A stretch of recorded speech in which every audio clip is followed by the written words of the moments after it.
করে দিচ্ছিস বারবার। একটা বেশি কথা বললে কিন্তু মেরে ফেলবো। আপনার দরকার হলে কালকেও আমাকে ব্যবহার করিয়েন, তখন টাকা না দেন, যেহেতু নিজের ইজ্জত বিক্রি করে দিয়েছি। কিন্তু আজকে অন্তত আমাকে 1 ঘন্টা আগে যেতে দেন প্লিজ। ঠিক আছে, তাহলে আমি আমার কাজ দ্রুত শেষ করতেছি। কিন্তু এই সময়টা যেটা মজা পাই, তুই যদি বেশি রকম নষ্টামি করার চেষ্টা করিস, যদি তোর জন্য আমি মজাটা না পাই, তাহলে কিন্তু তোর অবস্থা খারাপ আছে। আজকে সারা রাত আমার সাথে থাকতে হবে তোকে। এরপর লোকটা আমাকে পাষাণের মতো ব্যবহার করা শুরু করে দিল। মনে হচ্ছে আমি মানুষ না, কোনো জীবজন্তু হব। যেভাবে আমার সাথে আচরণ করা শুরু করলো, মনে হচ্ছে তিনি আমাকে খাবলে খাবলে খাচ্ছে। নিজেকে চুপ করে রাখলাম, নিজের মুখ শক্ত করে চেপে ধরে রাখলাম। আওয়াজ করলাম না, শুধু নিজের কষ্টটা নিজের মাঝেই চাপা দিয়ে দিলাম। আর যে আমার আত্মার মৃত্যু ঘটিয়ে দিলাম। দেহের মৃত্যু তো করতে পারবো না। কিছুক্ষণ পর লোকটা আমাকে ছেড়ে দিয়ে বিছানার উপর শুয়ে পড়লো আর আমার ঠোঁটে তার ঠোঁট লাগিয়ে কিছুক্ষণ চেপে ধরে রাখলো। আমার যে এত বাজে লাগতেছিল এটা বলে প্রকাশ করতে পারবো না। কিছুক্ষণ পর লোকটা আমাকে ছেড়ে দিয়ে আমাকে আবার শক্ত করে কিছুক্ষণ ধরে রাখলো। তারপর আমাকে ছেড়ে দিয়ে উঠে চলে গেলেন। এখন ফ্রেশ হয়ে তাড়াতাড়ি রেডি হয়ে নে, তোকে তো রাস্তায় নামিয়ে দিয়ে বাসায় চলে যাব। অনেক রাত হয়ে গিয়েছে। আর কালকের জন্য রেডি থাকিস। সত্যি বলতেছি, তুই অনেক মজার জিনিস। আপনাকে ধন্যবাদ আমাকে তাড়াতাড়ি যেতে দেওয়ার জন্য। আর প্লিজ আমার টাকাটা একটু যদি দিতেন তাহলে আমার উপকার হতো। প্লিজ আমার টাকা নিয়ে কোনো বাহানা করিয়েন না। আচ্ছা, তোর টাকা দিয়ে দেব। এখন চল। আর তোর বাবার যাবতীয় চিকিৎসার খরচ আমি চালাবো। বাট শর্ত হচ্ছে, আমি যখন ডাকবো তখন তোকে আমার কাছে আসতে হবে। প্লিজ আপনি আমার সাথে এরকম করবেন না।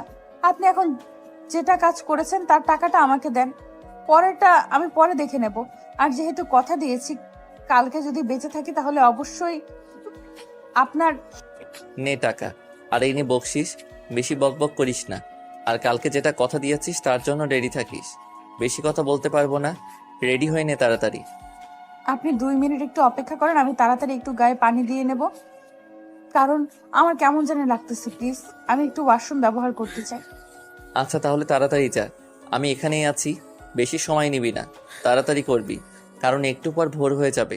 আর ভোর হয়ে গেলে অনেক সমস্যা আছে, তাই। আমি কোনো কথা বললাম না, যত দ্রুত সম্ভব নিজেকে একটু হালকা ফ্রেশ করে নিলাম আর নিজের শরীরটা কোনো মতে ঢেকে নিলাম, যাতে করে কেউ বুঝতে না পারে যে আমি নষ্ট হয়ে গেছি। বিশেষ করে আমার বাবা যেন কোনোভাবে বুঝতে না পারে, তাহলে তিনি হয়তো বেঁচে থাকায় যেটা আশা আছে সেটাও মেরে ফেলবেন। কারণ কোনো বাবা চাইবে না তার মেয়ের দেহ বিক্রি করার টাকা দিয়ে তার চিকিৎসা হোক। এটা পৃথিবীর কোনো বাবাই চাইবে না, কিন্তু আমি একমাত্র মেয়ে যে বাবার চিকিৎসা টাকা ম্যানেজ করতে না পেরে নিজের দেহ বিক্রি করে দিলাম। এর থেকে বড় আফসোস আমার জীবনে আর কি হতে পারে। আমার বাবা তো পৃথিবীতে বেঁচে থাকবে, এটাই আমার সব থেকে বড় পাওয়া। আমি নিজের ইজ্জত বিক্রি করেছি, তাতে কি হয়েছে? আমার বাবাকে তো আমি পৃথিবীতে বাঁচিয়ে রাখতে পারবো। এখন তো আপনি যাওয়ার জন্য রেডি, নাকি আরো আপনার কোনো কাজ আছে? থাকলে করে নিতে পারেন। কারণ আমি এখন এখান থেকে সোজা আমার কাছে চলে যাব। আর বাসায় যাব না। সবকিছু ঠিকঠাক আছে, এখন আমাকে নিয়ে গিয়ে সেখানে দিয়ে আসতে পারেন। আমি এখন একা চলে যেতে পারবো, সমস্যা নেই। আমাকে প্লিজ শুধু সেই জায়গাটাতে নামিয়ে দিয়ে আসেন। আমাকে একটা কথা বল। আমরা তো এখন যাচ্ছি, আর তোর সাথে আমার কিছু কথা আছে। সেটা হচ্ছে, তুই এই লাইনে যেহেতু আগে কাজ করিসনি, তাহলে কি মনে করে নিজের সতীত্বটা নষ্ট করলি? আমাকে নষ্ট করার পর আপনি যদি এরকম প্রশ্ন করেন, আপনি বলেন আমি কি তার জন্য প্রস্তুত থাকবো? কখনোই না। দয়া করে আপনি এরকম কোনো প্রশ্ন করবেন না। যেটা হয়েছে আমাদের মাঝে, ঝামেলা শেষ, এটা নিয়ে আমি কথা বলতে চাই না। আপনি আমাকে টাকা দিয়ে ব্যবহার করেছেন, আমি টাকার বিনিময়ে আপনাকে সুখ দিয়েছি। আমি এমনিতে জিজ্ঞেস করতেছি, এই জন্য রাগ করার কিছু নেই। কিন্তু আপনাকে দেখে তো অনেক সুন্দর মনে হয়, আর অনেক ভদ্র ফ্যামিলির মেয়ে মনে হয়। তাহলে এই কাজ কেন করলেন? আর আপনার বাবা অসুস্থ, তার জন্য ফ্যামিলিতে আর কেউ নেই। আপনাকে এরকম কাজ কেন করতে হবে? আমি আপনার সাথে এইসব বিষয় নিয়ে কোনো কথা বলতে চাই না। আপনি আমার কাছে একটা অপরিচিত মানুষ, অপরিচিত হয়ে থাকেন। শুধু আপনার সাথে আমার এক রাতের সম্পর্ক ছিল, আর এক রাতের সম্পর্ক থাকাই বেটার মনে করি। এর থেকে বেশি কথা বলতে চাই না আমি আপনার সাথে। ঠিক আছে, আপনার যা ইচ্ছা তাই। বাট একটা কথা কি বলুন তো, আপনার মাঝে কিন্তু সেই মজা আছে, বিশ্বাস করেন। আপনার সাথে টাইম স্পেন্ড করে আমি যেটা মজা পাইছি, অন্য কারোর সাথে এরকম মজা আমি কখনো পাইনি। আমাকে এখানে নামিয়ে দেন, আমি এখান থেকে চলে যেতে পারবো, সমস্যা নেই। আপনার এত কথা শোনার আমার কোনো ইচ্ছে নেই, বুঝছেন? কারণ একটা মানুষের মাইন্ডের উপর ডিপেন্ড করে সে কি করবে না করবে। আর আপনার সাথে আমি সময় কাটিয়েছি তাই বলে এই না আপনি যা বলবেন আমি তাই শুনবো। ঠিক আছে, বাট এই ব্যথানাশকটা রাখেন, লাগিয়ে নেবেন, ঠিক হয়ে যাবে, ব্যথা করবে না কখনো। কিন্তু প্রথমবার তার জন্য আমি আপনাকে এই সাহায্য করতে পারি। এটা মনে করবেন না যে খারাপ উদ্দেশ্য নিয়ে দিচ্ছি, আপনার ভালোর জন্যই দিচ্ছি। লাগিয়ে নিয়েন, সব কিছু ঠিকঠাক হয়ে যাবে, স্বাভাবিক হতে পারবেন। তারপর মেয়েটা গাড়ি থেকে নেমে গেল, আমার সাথে আর কোনো কথা বলল না, আমাকে আর কোনো কিছু বলার সুযোগও দিল না। মেয়েটাকে দেখতে বেশ মায়াবতী মনে হয়, চোখে হালকা কাজল, কপালে কালো টিপ, শাড়ি পরেছে, বেশ সুন্দর লাগতেছিল। আমি যখন মেয়েটাকে দেখি প্রথমে আমার মনে হচ্ছিল যে আমি ভুল দেখেছি, এরকম মেয়ে এই কাজে কখনো আসতে পারে না। কিন্তু মেয়েটা যখন আমাকে ইশারা করতেছিল তখন ভাবলাম যে হয়তো কোনো সাহায্য লাগবে। যখন আমি কাছে গেলাম তখন আমাকে বলল যে তিনি এই কাজগুলো করে। আমি বিশ্বাস করিনি, কি কি করব ভেবে পাচ্ছি না। আমি খারাপ ছিলাম তাই তাকে কিনে নিয়েছি। যদি সত্যি একটা ভালো মানুষ হতাম তাহলে এরকম কাজ কখনো করতাম না, হয়তো অন্যভাবে সাহায্য করতাম। কিন্তু আমি তো একটা খারাপ মানুষ, আমি তো একটা নষ্ট মানুষ, সব ধরনের খারাপ কাজ করি। তাহলে আমি কিভাবে ভালো চিন্তা ভাবনা করতে পারি? তাকে দেখেছি প্রথম এই লাইনে এসেছে, লোভ সামলাতে পারিনি, যেটা সত্য কথা। তাকে নিয়ে গিয়েছি টাকার বিনিময়ে, কিন্তু এখন মনে হচ্ছে আমি কাজটা একদমই ঠিক করিনি। কারণ গ্রামের মেয়েরা সবসময় সমস্যায় পড়ে, তারা প্রতারিত হয়, এটা নতুন কিছু না। শহরের মেয়েরা যে একদমই নিরাপদ, একদম ভালো সেটাও না। আসলে মেয়ে মানুষের জীবন অন্যরকমই হয়। ছেলেরা যত সহজে সব জায়গায় মানিয়ে চলতে পারে, মেয়েরা সব জায়গায় সেভাবে নিজেকে মানায় নিতে পারে না, অনেক প্রতারিত হয়। বাবা, বাবা তুমি এরকম করতেছো কিসের জন্য? আমি এই তো এসে গেছি, আর তুমি ওষুধ খাও নাই?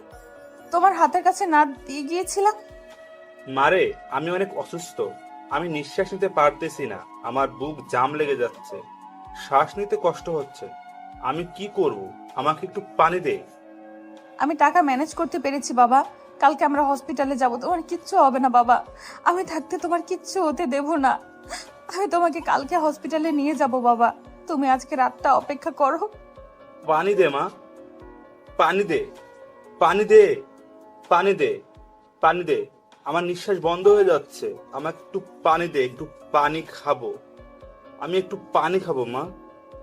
বাবা তুমি একটু শান্ত করো, এখন পানি খাওয়া যাবে না, তোমার শ্বাসকষ্ট হচ্ছে। পানি খাইতে গেলে তোমার দেখা যাবে যে গলায় যে কোনো সময় অঘটন ঘটতে পারে পানি আটকে গিয়ে। আমার খুব কষ্ট হচ্ছে, আমি সহ্য করতে পারছি না। তোর মায়ের মতো যদি আমিও তাড়াতাড়ি পরে চলে যেতে পারতাম, তাহলে হয়তো অনেক কষ্ট থেকে মুক্তি পেতাম। আমার কোনো কথা তোমার মাথায় আসে না? আমাকে নিয়ে তোমার একটুও টেনশন হয় না? তুমি একটু নিজেকে ধৈর্য ধরতে সাহায্য করো, আমি তোমাকে সুস্থ করে তুলবো। আল্লাহর অশেষ রহমতে তুমি সুস্থ হয়ে যাবে।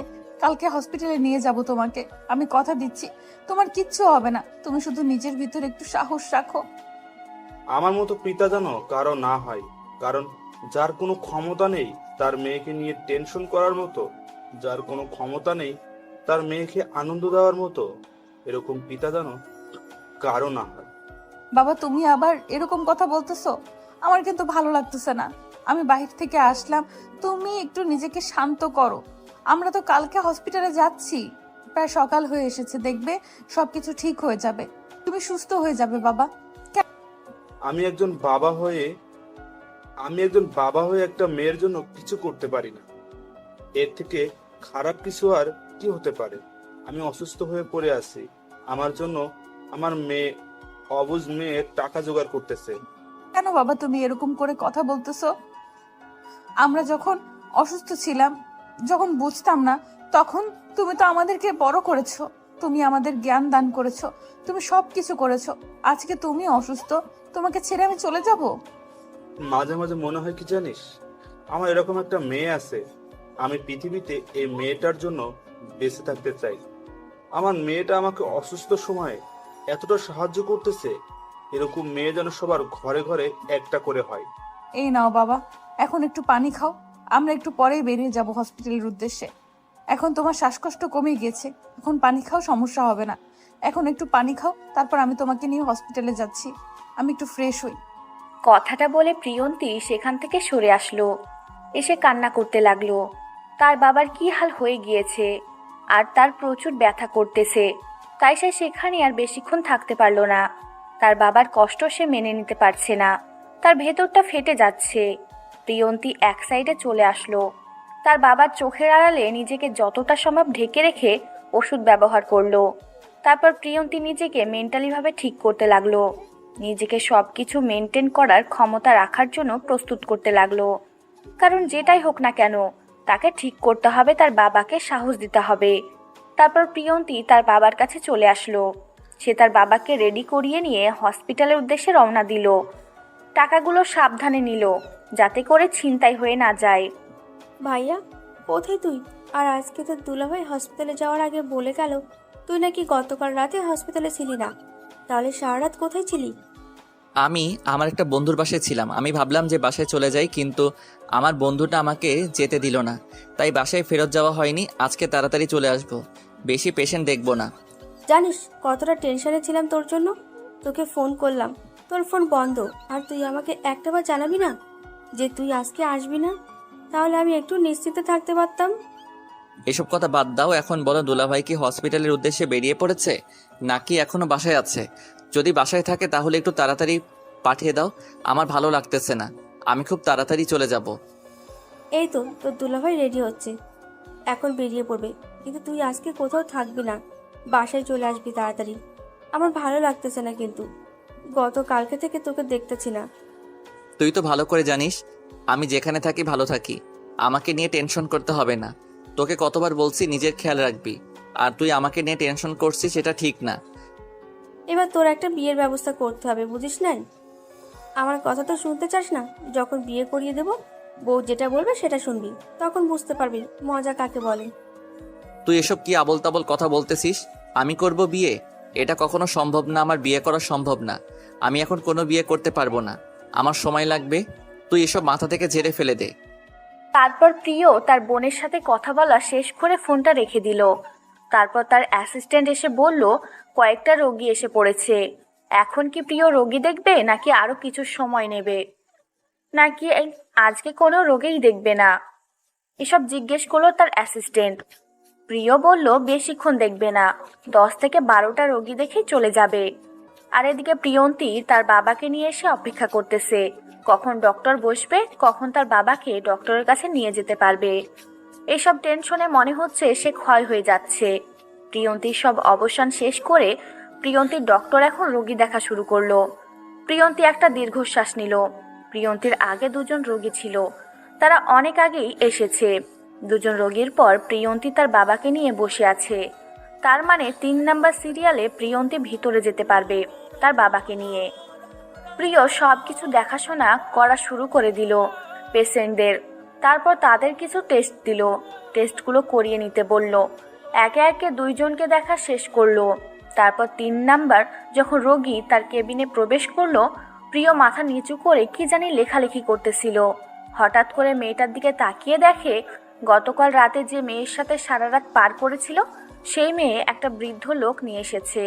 প্রিয় তাড়াতাড়ি উঠে গিয়ে লোকটাকে ধরে এক জায়গায় বসিয়ে দিল। তারপর প্রিয়ন্তীর দিকে কিছুক্ষণ তাকিয়ে রইল। তারপর সে ভাবলো তাহলে এই লোকটার জন্য প্রিয়ন্তী কাল তার কাছে নিজের ইজ্জত বিক্রি করে দিয়েছিল। কি হয়েছে? ওনার সমস্যা কি? মানে কি সমস্যার জন্য ওনার এই অবস্থায়? প্রাথমিক সমস্যা আপনারা কি বুঝতে পেরেছেন? সমস্যা বলতে হচ্ছে যে ওনার নাকি পেট ব্যথা আর শ্বাস নিতে অনেক কষ্ট হয়, যার জন্য বুক জ্বালা পোড়া করে, আর আগে প্রচুর পরিমাণে ধূমপান করতো। তাহলে এই অবস্থা? আচ্ছা, আমি দেখতেছি কি করা যায়। আমি কয়েকটা টেস্ট দিচ্ছি, সেগুলো আমার অ্যাসিস্ট্যান্ট করিয়ে এনে দিবে, সমস্যা নাই। আপনি শুধু তার সাথে থাকবেন। দেখেন ডক্টর, আমি কিছু বলতে পারছি না, কিন্তু একটা অনুরোধ আপনাকে করব। সেটা হচ্ছে যে কোনো প্রকারে আপনি আমার বাবাকে বাঁচিয়ে রাখবেন, আমার জীবনের বিনিময়ে হলেও। আমি কথা দিতে পারবো না। আল্লাহ তাআলা যেটা যার ভাগ্যে রাখছে সেটাই হবে, আর আমার দিক দিয়ে যতটা সম্ভব আমি চেষ্টা করে যাব। বাকিটা আল্লাহ তাআলার ইচ্ছা। সেটা তো আমি ভালো করে জানি, কিন্তু আমার বাবা যদি পৃথিবীতে বেঁচে না থাকে তাহলে আমি বেঁচে থাকতে পারবো না। আপনার কাছে এটাই অনুরোধ, যেন চিকিৎসার কমতি রেখে আমার বাবার মৃত্যু না হয়। সর্বোচ্চ চিকিৎসা করেন, যত টাকা লাগে আমি ব্যবস্থা করব। আপনি একদম টেনশন করবেন না, আমি সব কিছুর ব্যবস্থা করতেছি। সব কিছু ঠিকঠাক হয়ে যাবে। আপনি শুধু আল্লাহর কাছে দোয়া করেন, আর এখন যে টেস্টগুলো দিচ্ছি সেগুলো করিয়ে নিয়ে আসেন। আমি তো এসব কিছু চিনি না, শহরে নতুন। হসপিটালে অনেক দালাল আছে আমি শুনেছি। আমার কয়েকজন আত্মীয় স্বজন বলেছিল যখন গ্রাম থেকে এসেছিলাম। আমি বললাম কি আমার অ্যাসিস্ট্যান্ট সব কিছু করিয়ে নিয়ে আসবে, আর আপনাকে কোনো টেনশন করতে হবে না। এখানে কোনো দালালের হাতে আপনাকে পড়তে হবে না। হসপিটালে অনেক দালাল আছে, সেটাও আমি বলতেছি। আপনাকে কোনো টেনশন করতে হবে না। আপনার বাবাকে আমি দেখতেছি। আপনাকে অনেক ধন্যবাদ ডক্টর, আমার এত বড় উপকার করতে যাচ্ছেন। আচ্ছা তাহলে আমরা টেস্টগুলো করিয়ে নিয়ে আসি, কারণ আপনার তো দায়িত্ব আছে অন্যদের দেখার, অন্যের সমস্যা সমাধান করার। আচ্ছা তাহলে একটু পর দেখা হচ্ছে। আমি আজকে বেশি পেশেন্ট দেখবো না, বাসে চলে যাব তাড়াতাড়ি। আর আপনার বাবার টেস্ট আসলে সরাসরি আমার রুমে প্রবেশ করবেন। কে কি বলে বলুক, সেটা দেখার সময় নেই আপনার। আমি দেখি কি ওষুধ দেওয়া যায়, নাকি অপারেশন করা লাগে, না কি করা লাগে, সব কিছু আমি দেখব। ধন্যবাদ ডক্টর, তাহলে এখন আমি যাচ্ছি। আপনার অ্যাসিস্ট্যান্টকে একটু বলে দেন ভালো মতো করে। আর আমরা গ্রাম থেকে এসেছি তো সবকিছু সহজেই সহজ সরল মনে করে মেনে নেই, কিন্তু শহরের মানুষরা এরকম না। আমি বুঝতে পেরেছি আপনার মনের কথাগুলো, আপনি কি বলতে চাচ্ছেন। আমি সব কিছু বুঝতে পেরেছি। আপনার যে ধারণা সব কিছু সত্যি, বাট এখন আমাকে বিশ্বাস করতে পারেন। বাট কথা হচ্ছে যে আপনারা এখন এখান থেকে চলে যাওয়া উচিত। মানে আপনার বাবার টেস্টগুলো করিয়ে নেন যত দ্রুত সম্ভব। প্রিয় যে কথাগুলো বলল, প্রিয়ন্তী সেটা অক্ষরে অক্ষরে পালন করা শুরু করলো। প্রিয় তার অ্যাসিস্ট্যান্টকে পাঠিয়ে দিল প্রিয়ন্তীর বাবাকে যেন সব টেস্ট করিয়ে নিয়ে আসে। আর কোথাও যেন বেশি টাকা না দেওয়া হয়। যেখানে যেটা টাকা লাগবে শুধু পর্যাপ্ত পরিমাণ টাকা দিয়ে সেখান থেকে টেস্টগুলো করিয়ে নিয়ে আসার কথা বলল। আর উন্নত মানের টেস্টগুলো করাতে বলল। তারপর প্রিয় বাকি পেশেন্টদের দেখতে লাগলো। কিন্তু তার টেনশন হচ্ছে যে মেয়েটা রাতে তার কাছে নিজেকে টাকার কাছে সঁপে দিল। সেই মেয়েটা আবার ভাগ্যক্রমে তার হসপিটালে তার বাবাকে বাঁচানোর জন্য এত কিছু করেছে। তার একটা তো দায়িত্ব আছে, কিছু একটা করার। যদিও চেষ্টা করলে মানুষটাকে যদি বাঁচানো যায়, তাহলে প্রিয় তার সর্বোচ্চ চেষ্টা করবে। প্রিয়ন্তী তার বাবার সব টেস্ট করে নিল। আর যেহেতু প্রিয় এর অ্যাসিস্ট্যান্ট ছিল সাথে, তাই সব টেস্টের রিপোর্ট খুব তাড়াতাড়ি দিয়ে দিল। কারণ প্রিয় হচ্ছে এই হসপিটালের মালিকের ছেলে। প্রিয়র বাবা মারা গিয়েছে। তার দাদু ভাই এবং প্রিয় দুজনে মিলে এই হসপিটাল সামলায়। তার বোন একজন গাইনি ডক্টর। এখন সে প্রেগনেন্ট। তার জন্য হসপিটাল আসা বন্ধ করে দিয়েছে। বলা যায় প্রিয়র পরিবারের সবাই ডক্টর। তার বাবা মা, তার ভাই, তার বোন। তার ভাই বাহিরের দেশে থাকে, কখনো দেখা হয় না। মাঝে মধ্যে কলে কথা বলে, না হলে নেই। 10টা রোগী অলরেডি দেখে ফেলেছে প্রিয়। তার মাথায় চাপ নিতে পারতেছে না, তাই সে সবকিছু বন্ধ করে দিয়ে বসে রইল। কেউ যেন এখানে না আসে। সব পেশেন্ট অন্য ডক্টরের কাছে পাঠিয়ে দিল। প্রিয়র কোনো কিছু ভালো লাগতেছে না, শুধু টেনশন হচ্ছে কি হবে না হবে প্রিয়ন্তীর বাবার। ডক্টর এই রিপোর্টগুলো দিয়েছে। কই এদিকে দেন, দেখি কি করতে বলা হয়েছে। আমি সব কিছু চেক করে আপনাকে ডাকবো। আপনি এখন বাইরে গিয়ে অপেক্ষা করেন। বাবা তো একা চলাচল করতে পারে না, তার জন্য আমাকে এখানে থাকতে হবে। আমি এখানে থাকলে তো সমস্যা হওয়ার কথা না। আমাকে বিশ্বাস করতে পারেন, আমি আছি। আর আপনাকে এখানে থাকা যাবে না, আমার কিছু দেখাশোনা করতে হবে তো। তার জন্য আপনি একটু বাইরে গিয়ে অপেক্ষা করেন, আমি একটু পর আপনাকে ডেকে নেব। প্রিয়ন্তী প্রথমে মোটেও যেতে চাচ্ছিল না। যখন একটু হালকা পাতলা বুঝিয়ে দিল, তখন প্রিয়ন্তী বাইরে চলে গেল। আর এদিকে প্রিয় তার রিপোর্টগুলো চেক করে দেখল যে ফুসফুসের সমস্যা হয়েছে। আর পেটে ব্যথার কারণ হচ্ছে যে অতিরিক্ত সিগারেট খাওয়ার ফলে পেটে এক প্রকার গ্যাস সৃষ্টি হয়। আর সেই গ্যাস থেকে ঘা তৈরি হয়েছে। পেটের ভিতর এত বড় ঘা হয়েছে, সেটা ঠিক করা মোটেও সম্ভব না। ওষুধ দিলেও কাজ হবে না, তাকে বাঁচানো কোনোভাবেই সম্ভব না। এটা কম করে হলেও 2 বছর ধরে হয়ে এসেছে। এতদিন তো হেলায় ডক্টর দেখায় নাই, বা টাকার অভাবে ডক্টর দেখাতে পারেনি। কিন্তু এখন তো আর কিছু করার নেই। এই কথাগুলো প্রিয়ন্তীকে কিভাবে বলবে সেটাই ভেবে পাচ্ছে না প্রিয়।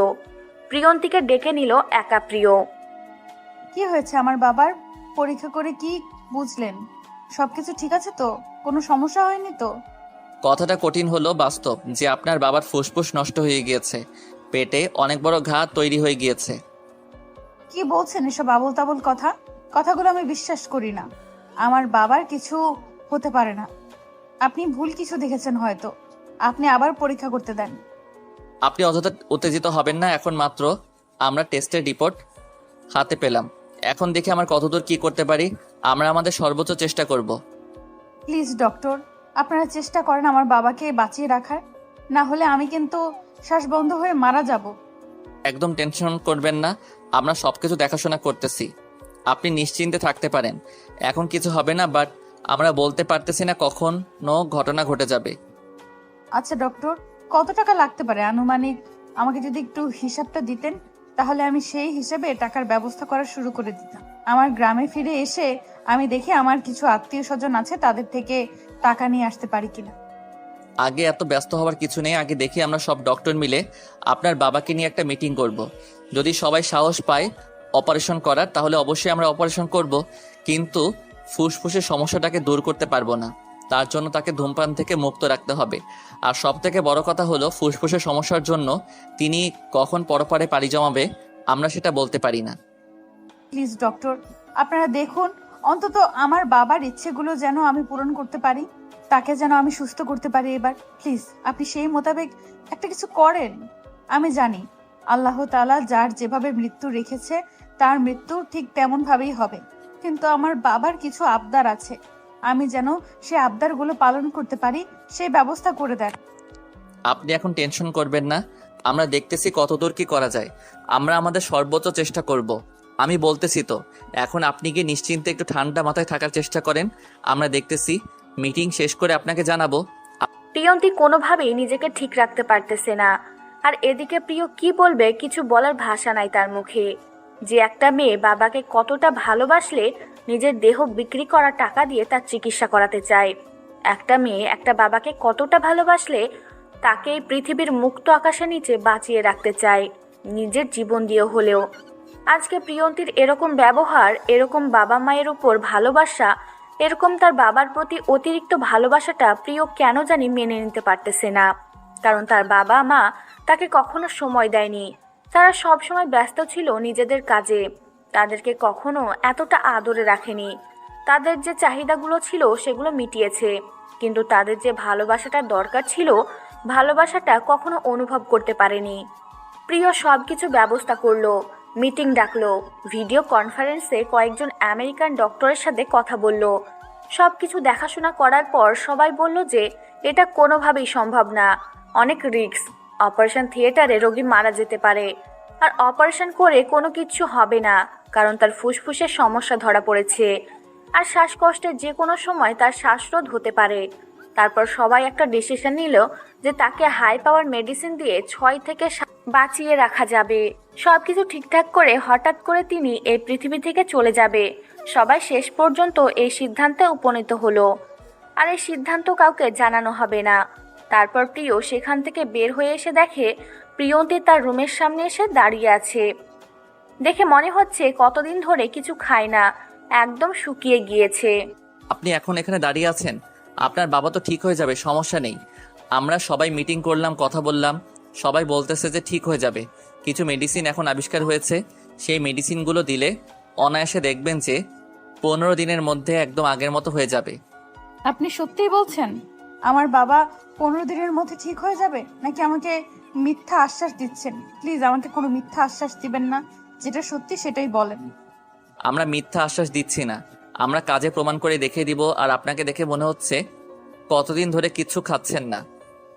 আর আপনার বাবার তো এখন কিছু খাওয়া যাবে না, সবকিছু স্যালাইনের উপর চলবে। আর আপনি আমার সাথে আসেন। এখন আমি কিছু খাবো না, এখন আমার কিছু খেতে ইচ্ছে করছে না। আপনি চলে যেতে পারেন, আমি আমার বাবার কাছে আছি। আপনার জন্য আমি এত কিছু করলাম, আর আপনি আমার জন্য এটা করতে পারবেন না? আমি শুধু আপনাকে ডেকেছি আমার সাথে কিছুক্ষণ সময় কাটাবেন, আপনার ভালো লাগবে তার জন্য। দেখেন, আমি মানসিকভাবে এখন প্রস্তুত না। প্লিজ বাবা সুস্থ হোক, আপনাকে যেটা কথা দিয়েছি আমি সেই কথাই রাখবো। আমি খারাপ হতে পারি, কিন্তু এতটা খারাপ না যে আপনাকে এই অবস্থায় আমি বাজে অফার করব। আপনাকে এখন আমি খাওয়ার জন্য নিয়ে যাচ্ছি, আর এখন আপনি আমার সাথে যাবেন, না হলে কিন্তু আমার খারাপ রূপটাকে আবার দেখিয়ে দেব। আমার খেতে ইচ্ছে করতেছে না, প্লিজ আমাকে জোর করবেন না। আপনি চলে যেতে পারেন, আমি আমার বাবার কাছেই আছি, সমস্যা নেই, আমি খেতে পারবো না।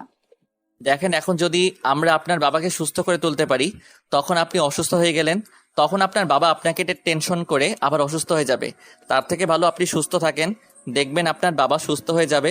আমাকে বিশ্বাস করুন। প্রিয় আর প্রিয়ন্তীকে কোনো কথা বলতে দিল না। জানে যে যদি এখন প্রিয়ন্তীকে কথা বলতে দেয় প্রিয়, তাহলে আরো বেশি কথা হবে। কিন্তু এতক্ষণ বেশি কথা বলার সময় নেই প্রিয়র। এখন প্রিয়ন্তীকে নিয়ে সে বাসায় চলে যাবে। আর বাসায় গতকালকে থেকে যাওয়া হয় না। তার আপু তাকে মেরেই ফেলবে যদি আজকে বাসায় না যায়। আর বাসায় যেতে চেয়েছিল সেই দুপুরের পর। এখন রাত 10টা বাজে। প্রিয়ন্তীকে কোনো মতে ভুলিয়ে ভালিয়ে গাড়িতে তুলে নিয়ে সোজা বাসার উদ্দেশ্যে রওনা দিল প্রিয়।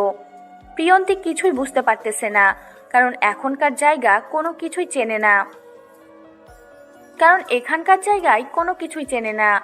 দিনের বেলা এসেছিল, এখন রাত হয়ে গিয়েছে, আর রাস্তার আশেপাশে অন্ধকার। কিছুই বুঝতে পারতেছে না প্রিয়ন্তী কোথায় নিয়ে যাচ্ছে তাকে।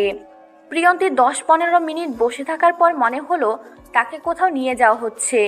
এতক্ষণ ধরে নিয়ে যাচ্ছে, এখনো কোনো হোস্টেল বা কোনো রেস্তোরাঁয় নিয়ে যাচ্ছে না কিসের জন্য? তারা তো খাওয়া দাওয়া করার জন্য বেরিয়ে পড়েছে। আর প্রিয়ন্তী তার বাবার টেনশনে পুরো মর্মাহত। প্রিয়ন্তী শেষ পর্যন্ত নিজেকে আর ধরে রাখতে পারলো না, কারণ তাকে কোথায় নিয়ে যাওয়া হচ্ছে এতক্ষণ ধরে বুঝতে পারতেছে না। আজকে কি কোনো অঘটন ঘটতে চলেছে? কারণ এসব শহরের মানুষদের বিশ্বাস একদম করতে পারতেছে না এখন প্রিয়ন্তী। টেনশন হচ্ছে না, না জানিয়ে আজকেও কোন হোটেলে নিয়ে গিয়ে তাকে সারা রাত অত্যাচার করবে। আর প্রিয়ন্তী মোটেও এটার জন্য প্রস্তুত না আজকে। বুঝলাম না, আপনি আমাকে কোথায় নিয়ে যাচ্ছেন? প্লিজ, আপনার সাথে যেতে পারবো না, আমাকে এখানে নামিয়ে দেন। আমি আমার বাবার কাছে চলে যাব। এতক্ষণ ধরে আপনি আমাকে কোথায় নিয়ে যাচ্ছেন? আমি আপনাকে আমার সব থেকে প্রিয় একটা জায়গায় নিয়ে যাচ্ছি। খাওয়া দাওয়া করব। আমার যখন মন খারাপ থাকে তখন আমি সেই হোটেলে গিয়ে খাওয়া দাওয়া করি। আপনি খাওয়া দাওয়া করেন, শেষ করে আমি আপনাকে আপনার বাবার কাছে রেখে যাব। প্লিজ, কোনো খারাপ মতলবে আমাকে নিয়ে যাবেন না, কারণ আমি মানসিকভাবে প্রস্তুত না। আমি তো পালিয়ে যাচ্ছি না। আপনি কি পাগল নাকি কিছু বুঝতে পারতেছি না? আমি বলতেছি না আমি খারাপ হতে পারি, এতটা খারাপ না। আপনাকে আমার সব থেকে প্রিয় একটা হোটেলে যাচ্ছি, আর এখান থেকে তো 10 থেকে 20 মিনিটের রাস্তা। এত ভয় পাচ্ছেন কিসের জন্য? আর আপনার বাবাকে তো দেখার জন্য নার্স অলরেডি 4 জন আছে। আপনি বুঝতে পারবেন না, আমার বাবাকে ছাড়া আমি এক মুহূর্তও থাকতে পারি না। আপনি আমাকে যত দ্রুত সম্ভব সেখানে নিয়ে চলেন। আমি আমার বাবাকে দেখব। আমার বাবার কখন কি হয়ে যায়। আমি তো আপনাকে বলেই দিলাম যে আপনার বাবা 15 দিনের মতো সুস্থ হয়ে যাবে। আপনি টেনশন করিয়েন না একদম। আপনাকে এত টেনশন করতে হবে না। আমি ভালো করে জানি আপনি আমাকে মিথ্যা আশ্বাস দিচ্ছেন, কারণ আপনি প্রথমে যেটা বলেছেন তখন আমি আপনার চোখ দেখে বুঝতে পেরেছিলাম সত্যি বলছেন। কিন্তু এখন যখন আমাকে কথাগুলো বলতেছেন, আপনার চোখ বলতেছে আপনি আমাকে এই মিথ্যা আশ্বাস দিচ্ছেন। আমি কেন আপনাকে মিথ্যা আশ্বাস দিতে যাব? আমি একজন ডক্টর, আমার যেটা দায়িত্ব আমি পালন করতেছি। আর আপনি আমার সাথে থেকেছিলেন, আমি আপনার পরিচিত। আপনি যেটা করবেন প্লিজ তাড়াতাড়ি করেন, আমার দম বন্ধ হয়ে যাচ্ছে। প্লিজ আপনি তাড়াতাড়ি খাওয়া দাওয়া শেষ করেন। আমি কিছু খেতে পারবো না, আপনি খাওয়া দাওয়া শেষ করেন। আমি খুব তাড়াতাড়ি আমার বাবার কাছে ফিরে যেতে চাই। প্রিয়ন্তীর এরকম কথা শুনে হঠাৎ করে প্রিয় গাড়িটা দাঁড় করিয়ে দিল। আর প্রিয়ন্তীকে কোনো কিছু না বলে গাড়ি থেকে নেমে প্রিয়ন্তীকে গাড়ি থেকে নামিয়ে নিয়ে টানতে টানতে একটা বাসার ভিতরে নিয়ে আসলো। প্রিয়ন্তী এখন বুঝতে পারলো যে তার যেটা ভাবনা ছিল সেটাই সঠিক। এখন তাকে নির্মমভাবে নির্যাতিত হতে হবে এখানে। এখন সে চিল্লিয়ে যদি কাউকে ডাকাডাকি করে তার সবকিছু বৃথা। এটা আপনি আমাকে কোথায় নিয়ে আসলেন? প্লিজ বলেন, আমাকে আমার বাবার কাছে দিয়ে আসেন প্লিজ। এত ভয় পাওয়ার কিছু নেই, এটা আমার বাসা, আর এখানে আমি আমার ফ্যামিলির সাথে থাকি। এত ভয় পাওয়ার কিছু নেই, একটু ওয়েট করেন। আমার আপু আপনাকে এসে খাবার দিচ্ছে। কি বলতেছেন এসব আবোল তাবোল? আপনার বাসায় কেন আমাকে নিয়ে এসেছেন? প্লিজ আমাকে এখান থেকে বের হওয়ার সুযোগ করে দেন। আমি এখান থেকে চলে যাব আমার বাবার কাছে। ঠিক মতো কথা বলতেছি, কথা গায়ে লাগে না তাই না? যখন খারাপ ব্যবহার করব তখন তো ঠিকই শুনবি তাই না? তাই ভালোভাবে যখন বলতেছি কথাটা শোন। আপনি আমার সাথে এরকমটা করতে পারেন না, এটা কিন্তু অন্যায় হচ্ছে আমার সাথে। আপনি প্লিজ আমাকে এখান থেকে যাওয়ার ব্যবস্থা করেন। আরে শালি, যদি বেশি বকবক করিস তাহলে কিন্তু তোর অবস্থা খারাপ আছে বলে দিচ্ছি। তাই চুপচাপ থাক, বেশি কথা বলবি না, মাথা গরম করবি না। এতক্ষণ থেকে ভালো মতো কথা বলতেছিলাম দেখে কি মনে করেছিস আমাকে? প্লিজ আপনি আমাকে যেটাই করেন না কেন আমাকে আমার বাবার কাছে নিয়ে যান। আমার এখানে দম বন্ধ হয়ে যাচ্ছে, আমি থাকতে পারতেছি না। আমার বাবার কাছে আমাকে নিয়ে যান প্লিজ। এখন যদি বলি যে আমার কথা না শুনলে তোর বাবা পৃথিবীতে বেঁচে থাকতে পারবে না, তখন কি করবি? তখন তো বাধ্য আমার কথা শুনতে হবে, তাই না? তাই চুপচাপ শোন। আর আমার আপু একটু পরে আসবে, তার সামনে সুন্দরভাবে নিজেকে প্রেজেন্টেশন করবি। প্রিয়ন্তী একদম চুপ হয়ে গেল আর প্রিয়কে কিছু বলতে পারল না। এখন যদি প্রিয়কে কিছু বলে তাহলে প্রিয় তার বাবার সাথে খারাপ কিছু করবে, কারণ ডাক্তাররা পশুর সমান হতে পারে, যখন তখন তার বাবার ক্ষতি করে ফেলতে পারে। তাই এক প্রকার বাধ্য হয়ে প্রিয়ন্তী সেখানে নিজেকে কোনোভাবে টিকিয়ে রাখার চেষ্টা করতেছে। তারপর প্রিয়র বোন প্রিয়সী সেখানে উপস্থিত হলো। আর প্রিয়র সাথে একটা মেয়েকে দেখতে পেয়ে প্রিয়সী একদম অবাক হয়ে গেল, কারণ এই প্রথম তার ভাই কোনো মেয়েকে তাদের বাসায় নিয়ে এসেছে। এতদিন প্রিয়সী ইচ্ছা করে বলতো যে তার ভাই কোনো মেয়ের সাথে প্রেম ট্রেম করিস নাকি, করলে নিয়ে আসিস। কিরে ভাইয়া, মেয়েটা কে? আর তাকে দেখে এরকম চিন্তিত মনে হচ্ছে, কিসের জন্য? কোনো বিপদে পড়েছিলি? সেরকম কিছু না আপু, তাকে খাবার দে, দেখেই তো বুঝতে পারতেছিস তার কি অবস্থা। একটু খাওয়া দাওয়ার ব্যবস্থা কর ঠিক মতো। আমি একটু ফ্রেশ হয়ে এসে খাবার খাচ্ছি। আচ্ছা তাহলে তুই যা, তাড়াতাড়ি ফ্রেশ হয়ে নিচে চলে আয়। আর আমি এদিকে দেখি মেয়েটার সাথে কথা বলে মেয়েটাকে খাবার দিচ্ছি, সমস্যা নেই। গল্প করার অনেক সময় পাবি বুঝছিস। এখন তাকে দেখে মনে হচ্ছে কিছু খাচ্ছে না 2 দিন ধরে। তুই আগে খাবার দে, খাবার খেলে তারপর বসে একটু গল্প কর, সমস্যা নাই। আচ্ছা আমি দিচ্ছি তো, এত রাগ করার কিছু নেই। তুই যা, তাড়াতাড়ি ফ্রেশ হয়ে নিচে চলে আয়। আর তোর দুলা ভাইয়ের খবর কি? রাত তো অনেক হলো, এখন ফিরবে নাকি হসপিটালে? কোনো জরুরি কাম আছে? বেশিক্ষণ সময় নেবে না, আমি আসার সময় কথা বলার সুযোগ পাইনি। ফোন করে শুনে নে কখন আসবে, হয়তো চলে আসবে। বুঝতে পারলাম না, তুই আমার সাথে এইভাবে কথা বলতেছিস কিসের জন্য? এর আগে তো তুই কখনো আমার সাথে এইরকম করে কথা বলিস না। আর তোর আজকে কি হয়েছে বলতো? স্বাভাবিকভাবে কথা বলেছি। তোর যদি খারাপ মনে হয় তাহলে তো এখানে আমার কিছু করার নেই, বুঝছিস। এখন চুপচাপ যেটা করতে বলছি কর। মেয়েটাকে খাবার দে তাড়াতাড়ি, এত বকবক করিস কেন? কথাটা বলে প্রিয় সেখান থেকে চলে গেল। আর প্রিয়সী প্রিয়ন্তীকে নিয়ে বসিয়ে দিল খাবার টেবিলে, কারণ মেয়েটাকে দেখেই বোঝা যাচ্ছে হয়তো 2-1 দিন ধরে কিছু খাচ্ছে না। মুখটা একদম শুকিয়ে গিয়েছে, নিজস্ব রূপ কেমন জানি বিলীন হয়ে গিয়েছে। প্রিয়সী দেখলো যে মেয়েটা অনেক ভয়ে আছে বা আতঙ্কে আছে বলা চলে। তার মুখ থেকে কোনো কথা বের করার মতো সিস্টেম খুঁজে পাচ্ছে না প্রিয়সী। কি বলবে, কি কথা দিয়ে শুরু করবে ভেবে পাচ্ছে না। আর প্রিয়সী যেহেতু একজন ডক্টর, তাই সে খুব ভালোভাবেই মানুষের মনের কথাগুলো আন্দাজ করতে পারে। প্রিয়ন্তীকে খাবার দিল, কিন্তু প্রিয়ন্তী খাবার খাচ্ছে না। সেটা দেখে প্রিয়সী বুঝতে পারল নিশ্চয়ই কোনো ঘটনা আছে এর মধ্যে, না হলে তো এরকম করার কথা না। আচ্ছা তোমার সাথে আমার এই রাক্ষস ভাইটার পরিচয় হলো কিভাবে? আমি তো বুঝলাম না, তোমার মতো এত শান্তশিষ্ট ভদ্র মেয়েটা আমার ভাইয়ের সাথে কি কানেকশন? এখানে তো প্রিয়ন্তী সত্যি কথাটা বলতে পারবে না। সে তার ভাইয়ের কাছে তার দেহ বিক্রি করার সময় থেকে পরিচয়, এই কথাটা তো বলতে পারে না, কারণ এটা তো বলার মতো কথা নয়। প্রিয়ন্তী নিজেকে কন্ট্রোল চেষ্টা করতেছে, সব কিছু থেকে নিজেকে স্বাভাবিক করার চেষ্টা করতেছে, কিন্তু পারতেছে না। এটা তার ব্যর্থতা। তার বাবার টেনশনে সে কিছুই করতে পারতেছে না, নিজেকে স্বাভাবিক করতে পারতেছে না, নিজের মন মানসিকতা ঠিক করতে পারতেছে না। সব কিছুই কেমন যেন এলোমেলো হয়ে যাচ্ছে তার জীবনে। কি হলো, এইভাবে চুপ করে আছো যে? ব্যাপার কি? কথা বলো, কি হয়েছে?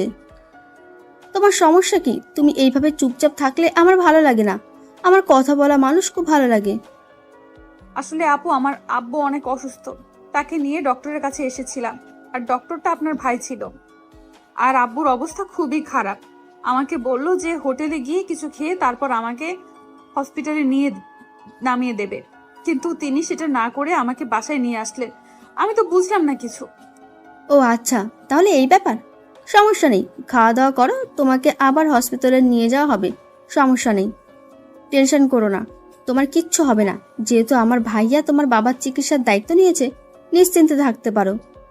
আসলে আপু, আমি নিজেকে কন্ট্রোল করতে পারতেছি না নিজেকে স্বাভাবিক করতে। বললাম তো, দেখবে যে 2-1 সপ্তাহের মধ্যে তোমার বাবা পুরোপুরি সুস্থ হয়ে যাবে। তুমি একদম টেনশন করো না। খাবার রেডি করে রেখেছি, তোমার খাওয়া দাওয়া শেষ করো। আমি একটু আমার স্বামীর সাথে কথা বলে আসি। কি হলো, কোথায় যাচ্ছিস? আর খাবার দাবার কিছু খেয়েছি নাকি, না খেয়ে বসে আছে? হালকা কিছু খেয়েছে, তুই দেখ আরও কিছু খাওয়াতে পারলে ভালো হয়। আমি একটু তোর দুলাভাইয়ের সাথে কথা বলে আসি, খুব টেনশন হচ্ছে আমার তো। তুই কি খাওয়া দাওয়া করেছিস নাকি কিছু না খেয়ে দুলাভাইয়ের জন্য টেনশনে বসে আছিস? বুঝতেছি না তো, খাওয়া দাওয়া করছিস নাকি সব কিছু উল্টাপাল্টা? দেখ আমাকে টাইম মেনটেন করতে শেখাতে আসিস না, বুঝেছিস? কারণ আমি একজন ডক্টর, এটা আবার ভুলে যাস না। আমি সব কিছু টাইমলি করি। সেটা মনে থাকলেই ভালো কথা যে তুই একজন ডক্টর। আমি তো ভুলে গিয়েছিলাম তুই একজন ডক্টর। মেয়েটা দেখতে কিন্তু অনেক সুন্দর, তোর সাথে অনেক ভালো মানাবে। আর এই পরিবারের সবার সাথে অনেক সুন্দর মানিয়েছে, মনে হচ্ছে যে একটা পরিবারের সদস্য। আর কি বলবো, বাকিটা তোর ইচ্ছা। আমার কথার দাম দিস না। এসব ফালতু কথা বাদ দে, মাথা থেকে সব কথাবার্তা ছেড়ে ফেলে দে। আমি তাকে সাহায্য করতেছি, সাহায্য করা শেষ হলে তাকে বিদায় দিব। এখন চুপচাপ তুই তোর কাজ কর, যা ভাগ। কথাটা বলে প্রিয় প্রিয়ন্তীর পাশে এসে বসে পড়ল। আর প্রিয়ন্তীর দিকে তাকিয়ে দেখে প্রিয়ন্তী অনেক চিন্তা করতেছে। প্রিয় কিছু না বলে চুপচাপ প্রিয়ন্তীর মুখে খাবার তুলে ধরল। প্রিয়ন্তী কল্পনা করতে পারেনি যে প্রিয় তার সাথে এরকম আচরণ করবে। প্রিয়ন্তী একদম অবাক হয়ে গিয়েছে। প্রিয় যখন আবার খাবার মুখের দিকে ধরল, তখন প্রিয়ন্তী না করতে পারল না, খেয়ে নিল। আবার প্রিয় খাবার মুখে তুলে ধরল, আবার প্রিয়ন্তী খেয়ে নিল। আসলে সত্যি বলতে কি, প্রিয়ন্তীর অনেক ক্ষুধা লেগেছিল, কিন্তু সেটা প্রকাশ করতে পারছিল না। কারণ গরিব মানুষ তো ক্ষুধা সহ্য করার মতো ক্ষমতা রাখে, আর মেয়ে মানুষ এমনিতেই না খেয়ে 3-4 দিনও থাকতে পারে। এটা মেয়েদের একটা স্পেশাল পাওয়ার বলা চলে। খাওয়া দাওয়া শেষ হয়ে গেল। তারপর প্রিয়ন্তী প্রিয়কে কিছু বলতে পারতেছে না। তার সাহস হচ্ছে না, এখন যদি উল্টাপাল্টা কিছু বলে দেয়। কিন্তু তার মন তো এখানে থাকতেছে না, তার মন হসপিটালে পড়ে আছে। তার বাবা যে কি অবস্থায় আছে বুঝতে পারতেছে না প্রিয়ন্তী। প্রিয় প্রিয়ন্তীর হাত ধরে এক প্রকার জোর করে তাদের বাসার ছাদে নিয়ে গেল। প্রিয়ন্তী প্রিয়দের বাসার ছাদে গিয়ে অবাক হয়ে গেল। এত সুন্দর বাসার ছাদ, এখানে কি বলবে প্রিয়ন্তী? প্রিয়ন্তী অবাক হয়ে চারিপাশে তাকিয়ে দেখতে লাগলো। অনেক সুন্দর, তার উপর রাতে পূর্ণিমা চাঁদের আলো। একদম অন্যরকম একটা মোমেন্ট তৈরি করে দিল মুহূর্তের মধ্যে। তারপর হঠাৎ করে প্রিয় যেটা করলো, সেটার জন্য মোটেও প্রস্তুত ছিল না প্রিয়ন্তী। আপনি আমার সাথে এসব কি ব্যবহার করতেছেন? আপনার মন মানসিকতা সত্যিই খারাপ। বলতেছি না আমার সাথে সবসময় ভালো ব্যবহার করার চেষ্টা করবি? কারণ বেশি যদি খারাপ ব্যবহার কর, তাহলে ভেবে দেখো আমি কি করতে পারি। সেটা তো আমি খুব ভালো করেই জানি। ডক্টর, আপনি পশু, আপনার দ্বারা সবকিছু সম্ভব। কিন্তু প্লিজ আমার বাবার সাথে এরকম কোনো কাজ করবেন না। আমাকে যত খুশি ব্যবহার করেন, আমার বাবার কিচ্ছু ক্ষতি করবেন না। এই তো বুঝতেই পেরেছেন, তাহলে আমার সামনে নিজেকে স্বাভাবিক করার চেষ্টা করেন। আমি তো বলেছি আপনার বাবা সুস্থ হবে, তাই না? তাহলে অস্বাভাবিক আচরণ করার কি আছে? আর অস্বাভাবিক আচরণ করলে আমি এরকম খারাপ ব্যবহার করব? আমি খুব ভালো করেই জানি আপনার সাথে কথা বলে আমি পারবো না, তাই প্লিজ আমি আপনার সাথে কোনো তর্ক করতে চাই না, আমাকে মাফ করবেন। আচ্ছা একটা কথা ভাবো তো, যদি তুমি আমার সাথে সারা জীবন থাকো তাহলে কেমন হবে? আমার তো মনে হচ্ছে আমি হয়তো এক্সট্রা কিছু শক্তি পাবো। এটা কখনো সম্ভব না, কখনোই সম্ভব না। আমি কখনোই আপনার সাথে সারা জীবন থাকতে পারবো না। এসব কোনো কিছু কল্পনাও করবেন না আপনি। যে মানুষটা তার বাবাকে এতটা ভালোবাসতে পারে, সেই মানুষটার জীবন সঙ্গীকে কতটা ভালোবাসতে পারে, একটু ভাবতে গেলেই তো গা শিউরে ওঠে। আপনি এসব কি আবোল তাবোল কথা বলতেছেন, বুঝতে পারতেছি না তো। এসব কি ভাবতেছেন আপনি? আমাকে এখান থেকে যেতে দেন প্লিজ, আমাকে যেতে দেন। আমি আপনার পায়ে ধরে বলতেছি, আমি এখন আমার বাবার কাছে যাব। আমাকে নিয়ে চলেন প্লিজ। আমি তোমাকে বিয়ে করতে চাই, সারা জীবন তোমার সাথে পার করতে চাই। এসব কি বলছেন? আপনার মাথা ঠিক আছে? আবোল তাবোল কথা বলা বাদ দেন, এটা কখনোই সম্ভব না। সম্ভব হয় কি না সেটা পরে দেখা যাবে। আমি যেটা বলতেছি সেটা তোকে শুনতে হবে, না হলে তোকে শুনতে বাধ্য করাবো। আপনি এরকম করতেছেন কিসের জন্য? আমি আপনার হাতে ধরি, পায়ে পড়ি, তো প্লিজ এরকম কোনো কিছু সিদ্ধান্ত নেবেন না। আমি গরিব ঘরের মেয়ে, আমার বাবা অসুস্থ হলে আমরা গ্রামে ফিরে যাব। আমি যদি বলি যে তোমার বাবা কখনো সুস্থ হতে পারে না, কারণ আমি তাকে সুস্থ হতে দেব না, তাহলে তো বাধ্য হয়ে বিয়েটা আমাকে করবে নাকি? আপনি কেন বোঝার চেষ্টা করতেছেন না? আমার পক্ষে সম্ভব না। আমার বাবার সাথে এরকম কোনো কিছু করবেন না। আমার দুর্বলতা নিয়ে আপনি খেলতে পারেন না। অন্যের দুর্বলতা নিয়ে খুলতে আমার প্রচুর ভালো লাগে। তাই বলতেছি যে আমার যে প্রস্তাবটা রেখেছি তোমার উপর সেটা মেনে নাও, তাহলে তোমার জন্য মঙ্গল হবে, না হলে তোমার বাবার জন্য। আমি নিষ্ঠুর মানুষ দেখেছি, কিন্তু আপনাদের মতো নিষ্ঠুর মানুষ আমি কখনো দেখিনি। আপনার সাথে আমার পরিচয় হওয়াটাই ভুল হয়ে গিয়েছে। আল্লাহ কেন যে আপনার পরিচয়টা করে বুঝতে পারলাম না। সেটা তো আমি বুঝতে পারতেছি না, তুমি কেন আমাকে বোঝার চেষ্টা করতেছো না? ঠান্ডা মাথায় বোঝাচ্ছি, তাও বুঝতেছো না? তোমার শরীরের গন্ধটা না আমাকে সবসময় আকর্ষিত করে। আমি এখন বুঝতে পারছি আমার শরীরের উপর আপনার মোহ। আপনি সারাদিন ব্যবহার করেন আমার বাবা সুস্থ হোক, আমি আপনার সব ইচ্ছা পূরণ করে চলে যাব, কিন্তু আপনার সাথে আমি সারা জীবন থাকতে পারবো না। প্লিজ আমাকে মাফ করবেন। তোকে এতক্ষণ ধরে বোঝাচ্ছি, বুঝতে পারতেছিস তাই না? তোর এমন অবস্থা করব, তোর বাপও এই পৃথিবীতে বেঁচে থাকবো না। তোকে আমার সাথে থাকতে হবে, ভেবে দেখ কোনটা ভালো হবে তোর জন্য। কেন আপনি আমার সাথে এরকম করতেছেন? কেন আপনি আমাকে মেন্টালি চাপ দিচ্ছেন? বুঝতে পারতেছি না। আমি তো দেখতে ভালো না, আর আমি গরিব ঘরের একটা মেয়ে। আপনাদের সোসাইটির সাথে আমি মিল করতে পারবো না। তোকে মেনটেন করতে কে বলেছে? তুই যেমন আসিস তেমনই করে থাকবি, কিন্তু আমি যেটা বলতেছি সেটা তোকে শুনতেই হবে। আমার পক্ষে সম্ভব না। আপনার যা ইচ্ছা তাই করতে পারেন। আমাকে এখন প্লিজ আমার আব্বুর কাছে নিয়ে যান। আমি এখানে থাকতে পারবো না। কথাগুলো ভেবে দেখ, কিন্তু তোর আব্বু কখনোই সুস্থ হবে না। তোর যা ইচ্ছা তাই করতে পারিস। তোর আব্বুকে হসপিটাল থেকে কে বের করে কে দেয় তাও আমি দেখব। আপনি আমার সাথে এটা ঠিক করতেছেন না। এভাবে অত্যাচার করতে পারেন না। আজকে আমরা গরিব মানুষ বলে আপনারা যা ইচ্ছা তাই বলবেন, আপনাদের যা মর্জি তাই করবেন, এটা কিন্তু মোটেও ঠিক না। কথাটা বলে প্রিয়ন্তী কান্না করতে লাগলো। অঝোর ধারায় তার কান্না করা ছাড়া কোনো কিছু করার নেই, কারণ এখানে তো আর কেউ নেই পরিচিত, আর এটা একটা শহর। একজন মানুষের বিপদে অন্যজন কখনোই আসবে না এগিয়ে। আর প্রিয় যেটা বলছে তার সেটা কখনোই মেনে নেওয়ার মতো না, কারণ এখন হয়তো তার দেহের উপর প্রিয় এর মায়া আছে, কিন্তু দুদিন পর যখন প্রিয়ন্তীকে ভালো লাগবে না, তখন তো প্রিয় তাকে রাস্তায় ছুঁড়ে ফেলে দেবে। এটাই বাস্তবতা। তাহলে এই শহরে নিজেকে টিকিয়ে রাখার কথা চিন্তা করা তার পক্ষে হাস্যকর ছাড়া কিছুই না। 2 দিন পর যখন এখান থেকে ঘাট ধাক্কা দিয়ে বের করে দেবে, তখন তাকে আবার রাস্তায় রাস্তায় ঘুরে বেড়াতে হবে। প্রিয়ন্তী কান্না করতেছে, আর প্রিয় দাঁড়িয়ে তামাশা দেখতেছে। কি একটা আজব ব্যাপার। প্লিজ আপনি আমার সাথে এরকমটা করতে পারেন না। আমাকে যেতে দেন। থাকতে পারবো না, প্লিজ আপনি আমাকে যেতে দেন। এখন যাচ্ছি, নিজেকে ঠিক কর, চিন্তা ভাবনা কর। কথা হচ্ছে যে আমি তোকে কালকে বিয়ে করতেছি, তারপর তোর বাপের চিকিৎসা করব, তার আগে না। আপনি কেন এরকম করতেছেন? কেন আমার দুর্বল জায়গাটা এভাবে আঘাত করতেছেন? কেন এরকম করতেছেন? আপনি তো ভালো করে জানেন আমার বাবার জন্য আমি আমার ইজ্জত পর্যন্ত বিক্রি করে দিয়েছি। সেটা তো আমি ভালো করে জানি, বাট আমার ভালো লাগতেছে তাই বলতেছি। এখন যদি আমার মাথা গরম করিয়ে দিস তাহলে তোর বাবাকে পরপারে পাঠিয়ে দেওয়ার ব্যবস্থা করে দেব, সমস্যা নাই। প্লিজ আপনি এরকম কোনো কিছু করবেন না। আমি আপনার সব শর্ত মেনে নেব। আপনি যত অত্যাচার করেন আমাকে করেন, প্লিজ আমার বাবাকে সুস্থ করে দেন। এই তো লক্ষ্মী মেয়ের মতো কথা, এখন বুঝতে পারলি? এখন কেমন হলো? এখন তাহলে চুপচাপ নিচে যা, আমি একটু পর নিচে গিয়ে তোকে নিয়ে হসপিটালে যাচ্ছি। যেটাই করেন না কেন আপনি আমার উপর অত্যাচার জুলুম সব করতে পারেন, কিন্তু আমার বাবাকে টেনে নিয়ে আসবেন না। যা খুশি আমাকে করেন, আমার বাবাকে প্লিজ কিচ্ছু করবেন না। বুঝতে পারলাম, ঠিক আছে। এখন তোর কথা আমি রাখতেছি, কারণ আমার কথা একটা রেখেছিস, আমি তোর কথা রাখবো। তোর বাবা 15 দিনের মধ্যে সুস্থ হয়ে যাবে। আচ্ছা এখন তাহলে আমাকে আমার বাবার কাছে দিয়ে আসেন। অনেক রাত হয়ে গিয়েছে, অনেকক্ষণ ধরে আমি আমার বাবাকে দেখতেছি না। প্লিজ আমি আর থাকতে পারতেছি না এখানে। প্রিয় কোনো কথা না বলে নিচের দিকে যেতে লাগলো। প্রিয়ন্তীও প্রিয়র পেছনে পেছনে চলে আসলো।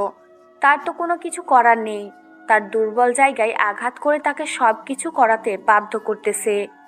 জানা থাকলেও কিছু করতে পারবে না। এখানে সেখানে এমন একটা ক্রিটিক্যাল সিচুয়েশনে পড়ে গিয়েছে, তাকে সব কিছু শুনতে বাধ্য হতে হবে। এখন আর এদিকে প্রিয়সী তার স্বামীর জন্য অপেক্ষা করতেছে, এখনো আসতেছে না। প্রিয়কে এই বিষয়ে কিছু বলতে পারতেছে না, কারণ অনেক ভালো মুডে আছে এখন। এসব বললে তার মুড খারাপ করতে চায় না প্রিয়সী। কি হলো, এতবার ফোন দিচ্ছ কিসের জন্য? আমি একটা অপারেশন করতেছিলাম, শেষ করে এইমাত্র ফ্রেশ হয়ে এখানে আসলাম। এখন বাসার উদ্দেশ্যে রওনা দেব। আমার মনে হয় টেনশন হয়, তাই না? যখন যেটা খুশি সেটাই করতেছো। এখন আমার কি কোনো দায়িত্ব কর্তব্য নাই যে আমার স্বামী কোথায় আছে তার খোঁজ খবর নেব? এরকম ভাবে কথা বলতেছো কিসের জন্য বুঝতে পারতেছি না তো। তুমি তো জানো এখন অবস্থা কেমন, আর এই সময় অনেক রুগী, আর আমি কি করব? আমি কি ইচ্ছা করে এরকম করতেছি? তাহলে এখন তুমি আমার সাথে ঝগড়া করবে, তাই তো? বাসায় আসো, তারপর দেখাচ্ছি মজা। তুমি আমাকে বলতে পারতে, একটা SMS করে দিতে পারতে যে আমার আজকে ফিরতে লেট হবে। এরকম করতেছো কেন বুঝতে পারতেছি না। মাথা ব্যথা করতেছে আমার। অপারেশনটা অনেকক্ষণ ধরে করতে হয়েছে, তার জন্য মাথা ঝিমঝিম করতেছে, কিছু ভালো লাগতেছে না। আমার কিচ্ছু ভালো লাগতেছে না। তাড়াতাড়ি বাসায় চলে আসো, তোমাকে ছাড়া আমি থাকতে পারবো না। এতক্ষণ তোমাকে হসপিটালে কে থাকতে বলে? অনেক ডক্টরের নাইট ডিউটি আছে, তারা কি করে? সবাইকে দিয়ে সবকিছু হয় না বুঝছো, আর সবাই এসে বলতেছে এটা অনেক ক্রিটিক্যাল সিচুয়েশন, তার জন্য অপারেশনটা আমাকে করতে হয়। বোঝার চেষ্টা করো একটু, তোমার মাথায় কমন সেন্স নাই কিচ্ছু? আচ্ছা হয়েছে, এখন আর এই বিষয়ে আমি তোমার সাথে তর্ক করতে চাই না। তুমি এখন তাড়াতাড়ি এখানে আসো, তারপর এটা নিয়ে কথা হবে তোমার সাথে, সামনাসামনি কথা হবে, আসো। অপেক্ষা করো, আমি 20 মিনিটের ভিতরে যাচ্ছি বাসায়। আর তুমি এত রাত জেগে আছো কেন? তুমি ভালো করে জানো তোমার বুকে মাথা না রাখলে আমি ঘুমাতে পারি না। তার উপর যদি তুমি এইভাবে বলো তাহলে কেমন হয় বলো? আমার ভুল হয়েছে, আমাকে ক্ষমা করে দাও। আমি আর কখনো এরকম করব না। এখন আমি বাসায় যাচ্ছি, ফোনটা রাখো, গাড়ি ড্রাইভ করতেছি এখন। আচ্ছা তাহলে তাড়াতাড়ি চলে আসো, আমি তোমার জন্য অপেক্ষা করছি। আমার ঘুম পাচ্ছে না, প্রচুর একা একা লাগতেছে। আর প্রিয় একটা মেয়েকে নিয়ে এসেছিল। কি বলতেছো? প্রিয় মেয়েকে নিয়ে বাসায় গিয়েছিল? এটা ভাবা যায়? কল্পনার বাইরে যেটা বলতেছো, এটা কখনো সম্ভব না, আমি বিশ্বাস করতেছি না। দেখতে চাইলে তাড়াতাড়ি চলে আসো, মেয়েটা অনেক সুন্দর। আর প্রিয় আর ওই মেয়েটা যখন একসাথে দাঁড়ায় মনে হচ্ছে তাদের জুটি সেরা জুটি। এত সুন্দর দুজনকে একসাথে দাঁড়িয়ে থাকলে মানায়। তুমি আসো, দেখলে বুঝতে পারবে। আচ্ছা তাহলে তুমি অপেক্ষা করো, আমি যাচ্ছি। 20 মিনিট সময় লাগবে যাইতে। তুমি তো ভালো করে জানো আমি এখন ড্রাইভ করতেছি, ফোনটা রাখলাম। আর শোনো, আমার জন্য চকলেট আর আইসক্রিম নিয়ে এসো, খেতে ইচ্ছা করছে। এই অবস্থায় আমি তোমার জন্য আইসক্রিম চকলেট নিয়ে যাব? তুমি ভাবলে কিভাবে? তোমার বাহানা পরে চলবে, এখন কোনো বাহানা চলবে না, চুপচাপ থাকো। আমি কোনো কিছু শুনতে চাই না, যেটা বলেছি তুমি নিয়ে আসবে। এখনো তো আমি এতটাও সিরিয়াস না যে আমাকে আইসক্রিম চকলেট খাওয়া যাবে না। তুমি দুইটা নিয়ে আসবে। তুমি বুঝের মানুষ হয়ে যদি অবুঝের মতো কথা বলো তাহলে তোমার সাথে কথায় পেরে উঠতে পারবো না। আচ্ছা আমি নিয়ে যাচ্ছি, তোমার যা ইচ্ছা তাই করতে পারো, পরে কোনো সমস্যা হলে আমাকে বলিও না। বলেছি তো কিচ্ছু হবে না, তুমি নিয়ে আসো। আমার খেতে ইচ্ছে করছে। আমার একটা ইচ্ছা পূরণ করতে এইরকম করছো কিসের জন্য বুঝি না। আমি একটা আবদার করেছি, তুমি পূরণ করবে। আচ্ছা তুমি অপেক্ষা করো, আমি যাচ্ছি। আর এখন ফোনটা আমি রেখে দিলাম, কারণ প্রায় কাছাকাছি চলে এসেছি। এখন আইসক্রিম আর চকলেট নিয়ে 5 মিনিটের ভিতরে আমি বাসায় চলে যাব। কথাটা বলে মাহিন ফোনটা রেখে দিল। আর প্রিয়সী অনেক খুশি হলো। প্রিয়সী জানে যে যে অবস্থায় আইসক্রিম চকলেট খাওয়া একটু রিস্ক, তার মন ভালো না, তাকে একটু খাইতেই হবে। বেশি খাবে না, হালকা একটু খাবে। আর হালকা কিছু খেলে কোনো সমস্যা হওয়ার কথা না তার জানা মতে। আর এদিকে প্রিয়ও তার প্রিয়ন্তীকে নিয়ে বাসা থেকে বেরিয়ে যাওয়ার জন্য তৈরি হচ্ছে, কারণ এখন হসপিটালে গেলে তো আর বাসায় ফেরত আসা হবে না। তাই সে একটু পরেই বেরিয়ে যাবে। যেহেতু আজকের বেরিয়ে গেলে আর বাসায় আসা হবে না, তাই একটু সব কিছু ঠিকঠাক করে তারপর বাসা থেকে বেরিয়ে যাবে। কারণ এই মেয়েটার মায়ায় পড়ে গিয়েছে প্রিয়। নিজেও জানে না কেন প্রিয়ন্তীর সাথে এরকম করতেছে। প্রিয়ন্তী চুপচাপ বসে আছে একা একা, কোনো কথা বলছে না, কান্না করতেছে। তার কান্না করা ছাড়া কিছুই করার নেই। লুকিয়ে লুকিয়ে কান্না করতেছে, চোখের পানি লুকিয়ে মুছে ফেলতেছে। যদি প্রিয় দেখতে পায় তাহলে আবার কি থেকে কি বলবে। আজকে তার জন্য তার বাবার এরকম একটা ভয়াবহ পরিস্থিতির শিকার হচ্ছে। যদি আজকে প্রিয়র সাথে দেখা না হতো, তার সাথে পরিচয় না হতো, তার সাথে এরকম একটা সম্পর্ক তৈরি না হতো, তাহলে আজকে এরকম একটা পরিস্থিতির শিকার হতে হতো না। প্রিয়ন্তী তো এখান থেকে পালিয়ে যেতে পারবে না, কারণ শহরের অলিগলি কিচ্ছু জানে না, কোথা থেকে কোথায় চলে যাবে। আর শহরের মানুষ খারাপ, কোনো খারাপ লোকের পাল্লায় পড়ে কোন খারাপ লোকের পাল্লায় চলে যায়। প্রিয়ন্তী ভয়ে একদম নিশ্চুপ হয়ে আছে। প্রিয়ন্তীকে নিয়ে প্রিয় বেরিয়ে পড়ল। কিছুক্ষণের মধ্যে তারা চলে আসলো হসপিটালে। প্রিয়ন্তী এক দৌড় দিয়ে তার বাবার কেবিনের সামনে চলে গেল। কেবিনে গিয়ে দেখে তার বাবা ঘুমিয়ে পড়েছে, আর তার পাশে একটা নার্স বসে আছে। প্রিয়ন্তী কোনো শব্দ করল না, এখন শব্দ করলে তার বাবার ঘুম ভেঙে গেলে আর ঘুম হবে না। তার বাবা যে কত রাত ঘুমায় না, আজকে ঘুমাচ্ছে। প্রিয়ন্তী চুপচাপ সেখানে দাঁড়িয়ে তার বাবার দিকে কিছুক্ষণ তাকিয়ে থাকলো, তারপর রুম থেকে বেরিয়ে আসলো। কি হলো? এখনো টেনশন আছে নাকি টেনশন কমে গিয়েছে? কোনো কথা না বলে চুপচাপ সেখানে দাঁড়িয়ে আছে, আর হঠাৎ করে প্রিয় এসে এভাবে কথা বলেছে, সে ভয় পেয়ে গিয়েছে একটু। কি হলো? কোনো কথা বলছো না? ব্যাপার কি? কোনো সমস্যা হয়েছে নাকি সবকিছু ঠিকঠাক আছে? বললাম না টেনশন করতে হবে না। অযথা টেনশন করে কি হবে? যেটা বলেছি সেটাই হবে। আপনাকে ধন্যবাদ আমার বাবাকে এত তাড়াতাড়ি এত ভালো একটা পজিশনে নিয়ে আসার জন্য। আমি তো কল্পনাও করতে পারতেছি না যে আমার বাবা ঘুমিয়ে গিয়েছে। কয়েকদিনের মধ্যে সুস্থ হয়ে যাবে, সমস্যা নাই। আর তুমি বিয়ের জন্য নিজেকে প্রস্তুত করো, কারণ দেখো, তোমাকে তো তোমার জীবন নিয়ে ভাবতে হবে। তোমার বাবা তো ঠিক হয়ে যাবে, তাকে নিয়ে টেনশনের কিছু নেই। আমি কথা দিয়েছি তো, তাই না? আর আমাকে বিয়ে করলে সমস্যা কি? সমস্যা হচ্ছে আমরা গরিব, আপনারা বড়লোক। আপনাদের সাথে আমাদের যায় না, আমরা আপনাদের সোসাইটি মেনটেন করতে পারবো না। আপনার অনেক সমস্যা হবে আমার জন্য। আমি কখন বললাম আমার সমস্যা হবে? আমার তো কোনো সমস্যা হবে না। আমি যদি আমার বউকে আমার মতো সবকিছু দেখাশোনা করি, তাহলে ওনাদের সমস্যা হওয়ার কথা নয়। এটা আপনার দৃষ্টিতে, কিন্তু অন্যের দৃষ্টিতে এটা কখনোই মেনে নেওয়া সম্ভব না। কারণ আপনার বোন, আপনার দুলাভাই, তারা কখনোই আমাকে মেনে নেবে না। আর সব থেকে বড় কথা হলো যে আমি আপনাকে বিয়ে করব না। আচ্ছা, বিয়ে করবে না সেটা ঠিক আছে, তাহলে তোমার বাবা এই অবস্থায় শেষ মনে করো। এখন ভাবতে পারো যে জোর করে করতেছি। এখন জোর করে বিয়ে করতে হচ্ছে, কারণ তোমাকে তো বুঝিয়ে আমি বোঝাতে পারতেছি না। কেন আপনি আমার সাথে এরকম করতেছেন আমি বুঝতে পারতেছি না। কেন আমাকে এভাবে জোর জবরদস্তি করতেছেন? আমি কি ভুল করেছি বলুন তো? তুমি কোনো ভুল করনি। ভুল করেছে তোমার এই মায়াবী চেহারাটা, যেটা আমাকে এতটা আকর্ষণ করেছে। আমি এই মায়াবী চেহারাটাতে নিজেকে বন্দি করে ফেলেছি, সেখান থেকে বের হতে পারতেছি না। আমাকে কিসের জন্য বিয়ে করতে হবে? এই শহরে কত সুন্দরী মেয়ে আছে, তাদের এক একজনকে বিয়ে করে নেন। আমাকে বিয়ে করে আপনি কখনো শান্তিতে থাকতে পারবেন? এখন আপনাকে আপনার সোসাইটির কথা শুনতে হবে। বারবার এক কথা শুনতে ভালো লাগে না, বুঝতে পারছেন? যদি আমার কথা বুঝতে না পারেন, তাহলে আপনার সাথে তো আমার একটু ঘাড়তেরামি করতে হয়। আপনার বাবাকে তাহলে আপনি বাঁচাতে পারবেন না, কথাটা মাথায় রাখেন। যদি আপনি আমাকে জোর জবরদস্তি করে বিয়ে করতে চান, করতে পারেন। আমি তো এখানে কিছু বলতে পারবো না, কারণ আপনি আমার দুর্বল জায়গাতে আঘাত করতেছেন। কিন্তু একটা কথা মাথায় রাখবেন, আপনি আমার দেহ প্রতি রাতেই ভোগ করতে পারবেন, কিন্তু আমাদের মনটা কখনোই জয় করতে পারবেন না। সেটা বিয়ের পর দেখা যাবে। দেখবে যে তুমি একদিন আমার জন্য কান্না করবে, কথাটা মাথায় রেখো। আর তুমি আমাকে কাছে পাওয়ার জন্য ছটফট করবে। আমি একটু দূরে গেলে তুমি আমাকে বারবার ফোন করে তোমার কাছে যেতে বলবে। এটা শুধু আপনার কল্পনায়, এটা কখনোই হবে না। কথাটা মাথায় রাখবেন, বুঝলেন? এটা শুধু আপনার কল্পনা, বা আপনার মনের ভেতর এই কল্পনা কখনো সত্যি হবে না।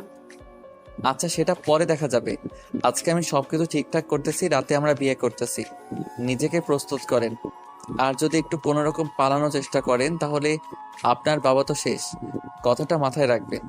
যদি আপনার বাবাকে ভালোবাসেন, তাহলে বিয়ের জন্য রাজি হয়ে যান।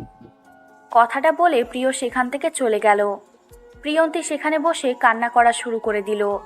তার কান্না করা ছাড়া কিছু করার নেই, কারণ এখানে তার বাবাকে নিয়ে এসেছে, এসে বিপদে পড়ে গিয়েছে। এখন যদি প্রিয়র কথা না শুনে, তাহলে প্রিয় যেটা খুশি সেটাই করবে প্রিয়ন্তীর সাথে। তাই প্রিয়ন্তী এক প্রকার বাধ্য হয়ে সব কিছু নিজের উপর মানিয়ে নেওয়ার চেষ্টা করলো। কত অত্যাচার, কত কষ্ট হয় হোক, তার হবে। তার বাবার উপর যেন কোনো ক্ষতি না হয়। প্রিয়ন্তী নিজেকে অনেকভাবে বুঝিয়ে নিল যে যেটা হয় হবে। তার যতই কষ্ট হোক, তার বাবার যেন কোনো কষ্ট না হয়। তিনি যেন ঠিক থাকে, সুস্থ সবলভাবে যেন এই পৃথিবীতে বেঁচে থাকতে পারে। আর এদিকে প্রিয় ভাবতেছে তার আপুকে কথাটা জানাবে কিনা, জানানো ঠিক হবে কিনা। যদি না জানিয়ে বিয়ে করে, একটা মাত্র বোন, অভিমান করলে অভিমান ভাঙাতে আরও 1 মাস লেগে যাবে। এর থেকে জানিয়ে বিয়ে করাটাই ভালো হবে। তখন পরিবারের একটা সম্মতি থাকবে। আর তার আপু তাকে বিয়ে দেওয়ার কথা চিন্তা ভাবনা করতেছে। তার মানে এখন যদি তার আব্বুকে বলে দেয় বিয়ে করবে, তাহলে নিশ্চয়ই তার আপুর মেনে নিবে, কারণ তার আপু তাকে অনেক ভালোবাসে। দুলাভাই তো তাকে অসম্ভব পরিমাণ বিশ্বাস করে। তার মানে তাদেরকে বলা উচিত হবে। তাদের বিশ্বাসের এরকম মর্যাদা দেওয়া ঠিক হবে না। না বলে বিয়ে করলে সবাই তার উপর মন খারাপ করে বসবে। যদিও মুখের ওপর কিছু বলতে পারবে না, কিন্তু মনের ভিতর আঘাত লেগে যাবে তাদের। হ্যালো আপু, একটা কথা বলবো। কথাটা কিভাবে নিবি বুঝতে পারতেছি না, বাট কথাটা একটু বোঝার চেষ্টা করবি। তুই বাসায় থেকে আমাকে ফোন দিচ্ছিস, ব্যাপার কি? দেখা করে কথাটা বল। আমি তো বাসার ভেতরে আছি, আর তুই কি এমন কথা বলবি যে ফোন করে বলতেছিস বাসায় থেকে? আমি বাসায় নেই, আমি হসপিটালে চলে এসেছি মেয়েটাকে নিয়ে। আর কথা হচ্ছে, মেয়েটাকে তোর কেমন লেগেছে? শুধু বলে দিচ্ছি, মেয়েটাকে আমি বিয়ে করতে চাই। কি বলছিস এসব আবল তাবল কথা? মাথা ঠিক আছে? মেয়েটাকে বিয়ে করতে চাচ্ছিস মানে? মেয়েটা কে, তার পরিচয় কি, আমরা কিচ্ছু জানি না। তুই বলে আমরা তোর সাথে ওই মেয়েটার বিয়ে দিয়ে দেব, নাকি আমরা খোঁজ খবর নিব না? আমি বুঝতে পারতেছি তোর কথাটা, একজন বোন হিসেবে তোর সে দায়িত্বটা আছে ভাইয়ের কোথায় বিয়া দেবী খোঁজ খবর নেওয়া। কিন্তু আল্লাহর রহমতে আমাদের কিন্তু টাকা পয়সার অভাব নেই, আমার শুধু ভালোবাসার অভাব, আর তুই সেটা ভালো করে জানিস। আমি যদি এই মেয়েটাকে বিয়ে করি, আমি বলতেছি আমি অনেক সুখে থাকতে পারবো। এখন তুই আমার সুখ চাবি নাকি টাকা পয়সা? অবশ্যই আমি আমার ভাইয়ের জন্য সুখটা চাইবো। টাকা পয়সা তো কত আসবে কত যাবে, টাকা পয়সা দিয়ে আমি কি করব যদি আমার ভাইটার সুখ থাকে? বললাম তো ভালো থাকতে পারে, তাই বলতেছি এটা নিয়ে বেশি কথা না বলাই ভালো হবে। আর মেয়েটাকে তুই মেনে নিতে পারবি কিনা সেটা বল। তুই দুলাভাইয়ের সাথে কথা বলে এই বিষয় নিয়ে। আজকে রাতেই বিয়ে করতেছি, যদি তোর মতামত হ্যাঁ সম্মতি দিস তাহলে তো কোনো কথাই নেই, আর না সম্মতি দিলে আমি আলাদা ফ্ল্যাটে উঠবো। আচ্ছা, আমি তো দুলাভাইয়ের সাথে কথা বলে তোকে জানাচ্ছি। তুই আলাদা ফ্ল্যাটে কেন উঠবি? আমাদের পছন্দ অপছন্দ কোনো কারণ না। তুই মেয়েকে নিয়ে বাসায় থাকবি, আমি তার সাথে কথা বলে বিয়ের কার্যক্রম শুরু করতেছি। তুই মেয়েটাকে নিয়ে সন্ধ্যার দিকে চলে আসিস, আমরা সব কিছু ঠিকঠাক করে বিয়েটা করিয়ে দেব। আমার লক্ষ্মী আপু, তাহলে এখন ফোনটা রাখতেছি, আর কাউকে জানানোর প্রয়োজন নেই। বিয়ে ঘরোয়াভাবে হবে, কোনো আয়োজন হবে না। যখন আয়োজন করার সময় আসবে তখন আমি বলবো, তখন আয়োজন করে বিয়ে হবে। আর আমাদের তো তেমন কোনো আত্মীয় স্বজন নিয়ে যাদেরকে না থাকলেই নয়, এরকম তো কেউ নেই, তাই না? কি বলছিস? মেয়ের বাড়ি কেউ থাকবে না, একা তোকে বিয়ে করবে? আমি বুঝতে পারছি না, তুই কি মেয়েটাকে জোর করে বিয়ে করতেছিস নাকি? আমি তো তোর কোনো কথাই বুঝতে পারছি না। তোকে কোনো কিছু বুঝতে হবে না, এখন তোকে যেটা করতে বলতেছি তুই সেটা কর। আমি এখন ফোনটা রাখছি, আমার কাজ আছে অনেক। কথাটা বলে ফোনটা রেখে দিল প্রিয়। আর এদিকে প্রিয়সী ভাবতেছে তার ভাইয়ের আবার কি হলো, হঠাৎ করে বিয়ের কথা বলতেছে। গতকাল প্রিয়সী যখন বলল যে তাকে বিয়ে করিয়ে দিবে, তখন বলল যে এখন বিয়ে করবে না, তার নাকি এখন বিয়ে করার সময় হয়নি। আর এই মেয়েটার মাঝে এমন কি দেখতে পেল? মেয়েটা তো অনেক ভালোই ছিল, মনে মনে ভাবছিল এসব কথা প্রিয়সী। তারপর হঠাৎ করে শব্দ হলো, কেউ বাইরে এসেছে। প্রিয়সী বাহিরে এসে দেখে মাহিন, আর মাহিনকে দেখে প্রিয়ন্তী মাহিনকে জড়িয়ে ধরল। মাহিন প্রিয়সীর হাতে আইসক্রিম চকলেট ধরিয়ে দিয়ে বলল যে গোসল করবে এখন। তাই প্রিয়সী কোনো কথা বলল না, চুপচাপ সেখানে বসে চকলেট আইসক্রিম খেতে শুরু করলো। মাহিন গোসল দিয়ে তারপর প্রিয়সীর পাশে এসে বসে পড়ল। কি হলো, রাগ করেছো নাকি? এখনো রাগ আছে? আর এরকম আবদার করার কি দরকার ছিল? এই সময় কিছুদিন পর তো আমাদের বাবু ভূমিষ্ঠ হবে। খুব ইচ্ছে করতেছিল খাওয়ার জন্য, তার জন্য আবদার করলাম। আর আমার ইচ্ছেগুলো তুমি পূরণ করতে এত কেন ভাবা বুঝি না। সামান্য একটু তো খাবো, বেশি তো আর খাবো না, তাই না? আমি তোমাকে ভালোভাবে চিনি, তুমি সামান্য খাওয়ার মানুষ না। তোমার তো এখন সবকিছুই শেষ হয়ে যাবে, আমি সেটা ভালো করে জানি। আজকে লাস্ট, এরপর থেকে আর কখনো আইসক্রিম খেতে পারবে না কিন্তু। আচ্ছা, যেটা বলবে সেটাই হবে এখন। এসব কথা বাদ দাও, এখন তোমাকে একটা কথা বলবো, সেই কথাটা মনোযোগ দিয়ে শোনো। আচ্ছা বলো, কি এমন কথা? তোমার সব কথাই তো ইম্পর্টেন্ট, এখন বলো কি আবার নতুন ইম্পর্টেন্ট কথা? তোমার মাথায় ঘুরপাক খাচ্ছে, কি লাগবে গো? আমার কিচ্ছু লাগবে না, আপনার শালাবাবুর বউ লাগবে। আর তখন বললাম না একটা মেয়েকে নিয়ে এসেছে, সেই মেয়েটাকে বিয়ে করতে চাচ্ছে। এখন আমাকে ফোন করে জানালো আর যদি আমরা সম্মতি না দিই তাহলে আজকে রাতে বিয়ে করবে, আর না দিলে বিয়ে করবে, কিন্তু এই বাসায় থাকবে না, অন্য বাসায় থাকবে। কি বলছো? মাথা ঠিক আছে? বিয়ে করবে আর এই কথা তুমি আমাকে এখন জানাচ্ছ? তাহলে বিয়ের আয়োজন শুরু করে দেই। মেয়ের বাসায় চলে গিয়ে মেয়েকে দেখে আসি, তারপর বাসায় কথা বলে সবকিছু ঠিকঠাক করি। সবকিছু ঠিকঠাক আছে, আজকে রাত্রে বিয়ে, আর আমাদের বাসায় বিয়ে হবে ঘরোয়াভাবে, কোনো আত্মীয় স্বজন থাকবে না। তোমাদের বাসার লোকজন মানে আমার শ্বশুর শাশুড়ি থাকবে, আর কেউ থাকবে না, ঘরোয়াভাবে বিয়েটা হচ্ছে। এইসব কি কথা বলতেছো? মাথা ঠিক আছে তোমার? উল্টা পাল্টা কথা বলো কিসের জন্য? ঘরোয়াভাবে কিচ্ছু হবে না, আমাদের একমাত্র ভাইয়ের বিয়ে হবে, তা আবার ঘরোয়া হবে? এটা কেমনে কি? আমি এটা মেনে নিতে পারতেছি না। তুমি তো প্রিয়কে ভালো করেই চিনো, ও যেটা বলে সেটাই করে। আর মেয়েটা গরিব ঘরের মেয়ে, তার বাবার চিকিৎসা করতেছে প্রিয় নিজেই। আমাদের সোসাইটির কেউ যদি জানতে পারে এই কথাটা, তখন আমাদের কি বলবে? তুমি একটু ভেবে দেখো, আমরা কোথাও মুখ দেখাতে পারবো না। আমি বুঝতে পারছি না তুমি এইরকম মুড নিয়ে থাকো কিসের জন্য। এরকম মাইন্ডে চিন্তা ভাবনা করলে হবে? আমার ভাই যেখানে সুখ খুঁজে পেয়েছে, আমি সেই মেয়েকে আমার ভাইয়ের সাথে বিয়ে দেব। তোমার সমস্যা আছে? আমার আবার সমস্যা কিসের? তোমার ভাই তোমার যা ইচ্ছা তাই করতে পারো, তাই বলে সোসাইটির কথা চিন্তা ভাবনা করবে না, এটা কোনো কথা হইলো? আচ্ছা, তুমি প্রিয়কে তো চেনো ভালো করেই, তুমি কথা বলো, সাহস থাকলে বলো যে সোসাইটির কথা একটু চিন্তা ভাবনা করো। সোসাইটিতে আমরা যদি থাকি, সোসাইটি নতুনভাবে তৈরি করতে পারবো। যে আমাদেরকে বুঝতে পারবে না, তাকে আমাদের সোসাইটিতে রাখলাম না। আচ্ছা, তোমার যেটা ভালো হয় সেটা করো, আমি এখানে কিছু বলতে পারবো না। পরে কোনো ঝামেলা হলে আমি এসবের মধ্যে নেই, আগেই বললাম। আমার মতামতের কিচ্ছু যায় আসে না। আমি মত দিচ্ছি যে বিয়ে দিয়ে দাও, পরে যদি মেয়ে নিয়ে কোনো সমস্যা তৈরি হয় আমি সেখানে যাব না। আচ্ছা, তুমি তোমার মতামত দিচ্ছ, এখন চুপ করে থাকো। তুমি তোমার দিকটা দেখো, আমার ভাই কি করবে তার জীবন সে নিজে চালাতে পারবে। আমি চাই না আমাদের এই ক্ষুদ্র ঝগড়াঝাটির জন্য আলাদা হয়ে যাই। তাহলে আমি ব্যবস্থা করতেছি, কারণ বিয়ে বলে কথা, একটু হলেও তো আয়োজন করতে হবে। আর শোনো, তোমার বাবা মাকে ফোন করে তাড়াতাড়ি আসতে বলো, কারণ এখানে দেখাশোনার একটা ব্যাপার আছে। তারা আমাদের গার্জিয়ান, তারা যদি আমাদের সবকিছু মেনটেন করতে বলে সেইভাবে সবকিছু করব। আচ্ছা, আমি বাবাকে ফোন করে বলতেছি, তারা চলে আসবে, সমস্যা নেই। কিন্তু একটা কথা শোনো, মেয়েটাকে দেখতে কেমন? আমি তো মেয়েটাকে দেখিনি। মেয়েটা অনেক সুন্দর, আর আমাদের পরিবারের সবার সাথে খুব সুন্দর মানাবে। আমি তার জন্য রাজি হয়েছি। আর কি বলবো, প্রিয়র সাথে মেয়েটাকে যেটা মানাবে না, পুরো অস্থির। আচ্ছা, তাহলে তুমি এদিকটা দেখাশোনা শুরু করে দাও, আমি বাইরের কাজগুলো দেখাশোনা করতেছি। হালকা পাতলা হলেও তো একটু আয়োজন করতে হবে। প্রিয় যেহেতু কোনো অনুষ্ঠান করবে না, তাকে সারপ্রাইজ দেওয়ার চেষ্টা করি অন্তত। আচ্ছা, তাহলে আর এখানে বসে গল্প করা যাবে না।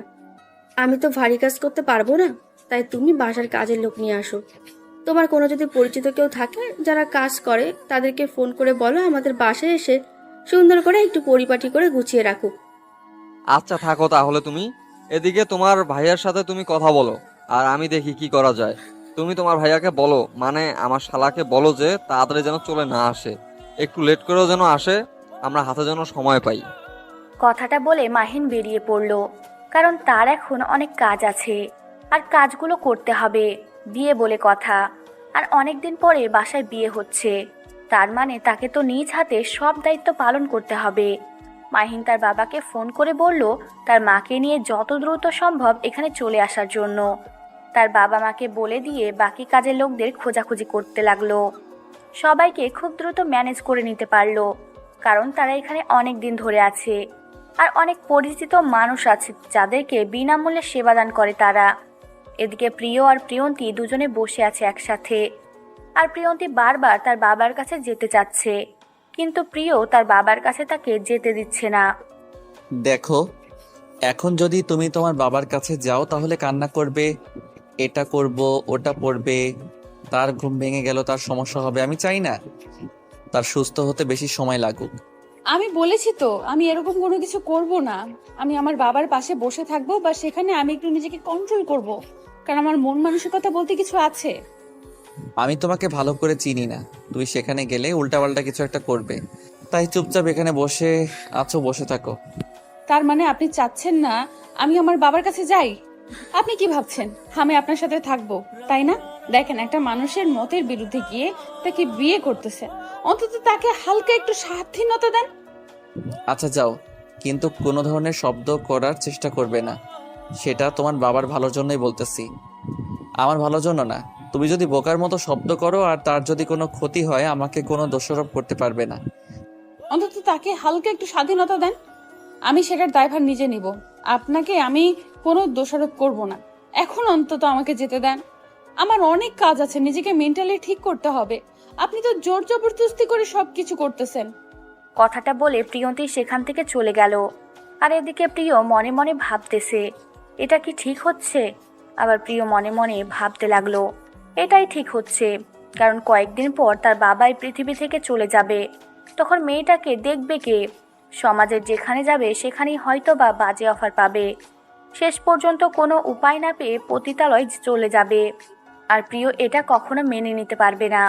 একটা মেয়েকে যদি সমাজে মানুষ কেউ ভালো থাকতে না দেয়, তখন সে আত্মহত্যা করবে, নয়তো নিজের জীবিকা নির্বাহ করার জন্য সব থেকে জঘন্যতম কাজ বেছে নেয়।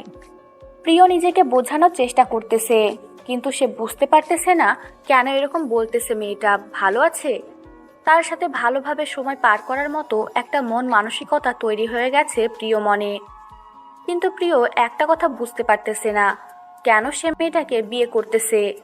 একবার ভাবতেছে মেয়েটা যদি কোনো কিছু করে তার পার্সোনাল ব্যাপার, এভাবে জোর করে তো একটা মেয়ের বিরুদ্ধে গিয়ে বিয়ে করা ঠিক হবে না। প্রিয় এখন কি করবে বুঝতে পারতেছে না। শেষ পর্যন্ত সে ঠিক করলো বিয়ে করতেই তো হবে। তাহলে এই মেয়েটাকে করলে সমস্যা কি?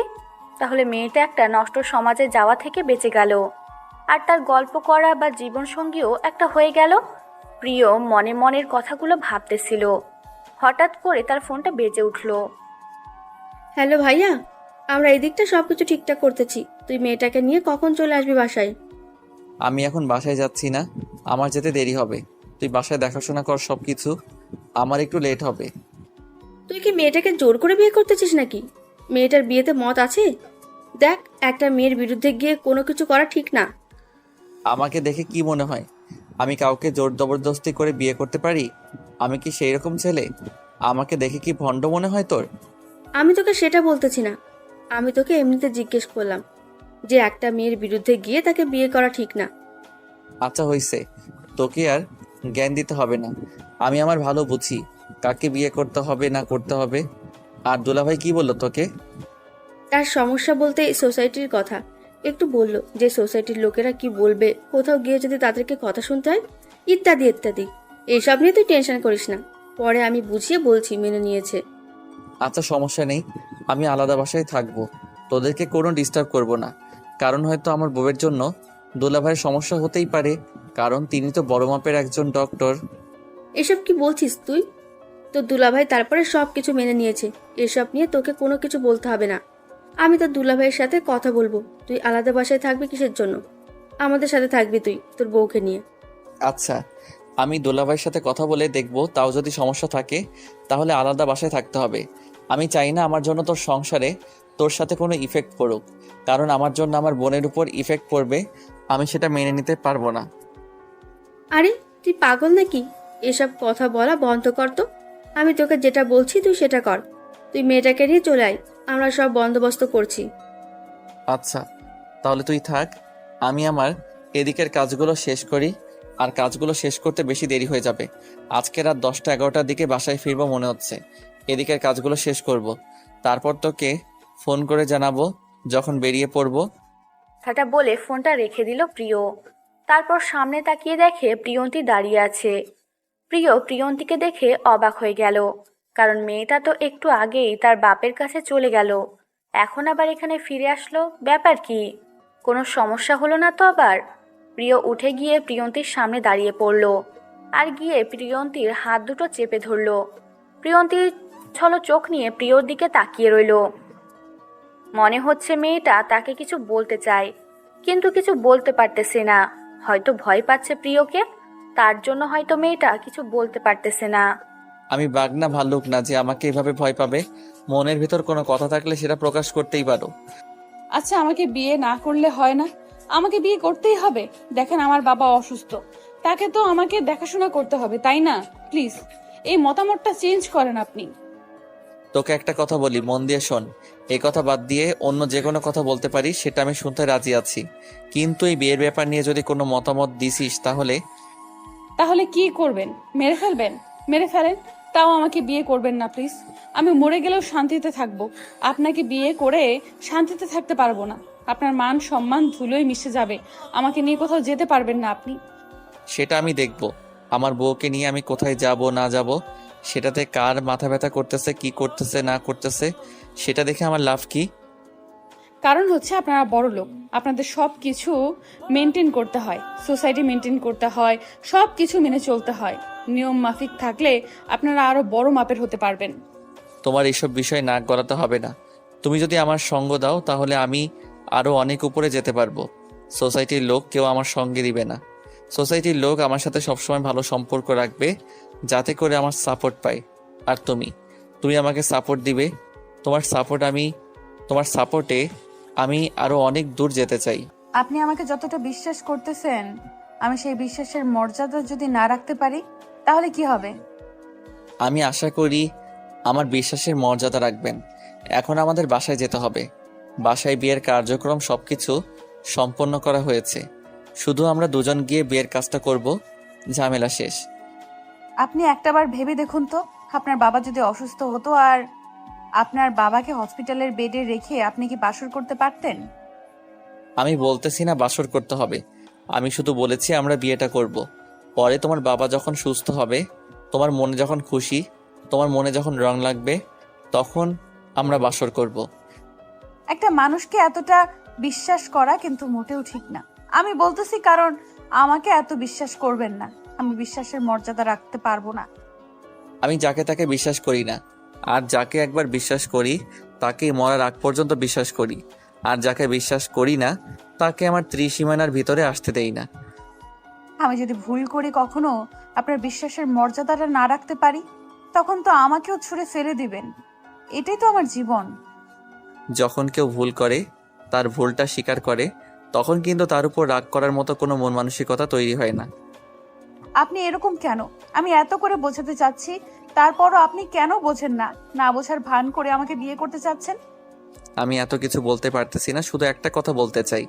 আমি আপনাকে বিয়ে করতেছি, আপনার সাথে সারা জীবনটা পার করতে চাই। একজন বিশ্বাসী সঙ্গী হবেন আপনি, এটা আপনার উপর আমার ভরসা আছে। আর যদি আমি সেটা করতে না পারি তখন কি হবে? আর আমার মনে হচ্ছে আমি সেটা পালন করতে পারবো না, কারণ আমি একজন মানুষ। মানুষ মানেই ভুল করবে, এটাই স্বাভাবিক। মানুষ যে ভুল করবে না এরকম কিছু না। ভুল করে যদি তুমি তোমার ভুলটা স্বীকার করো, তাহলে হয়তো আমি তোমাকে দ্বিগুণ ভালোবেসে ফেলবো আরো। আপনি এক নারীতে আসক্ত, আমি বিশ্বাস করতে পারতেছি না।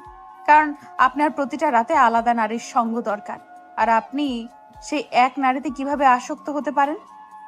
সব সময় তো আর বিভিন্ন নারীর আসক্ত হয়ে লাভ নেই। কোনো একটা সময় আসে যখন একটা নারীতে আসক্ত হতে হয়, আর পৃথিবীর সব নারীকে মনে হয় তুচ্ছ।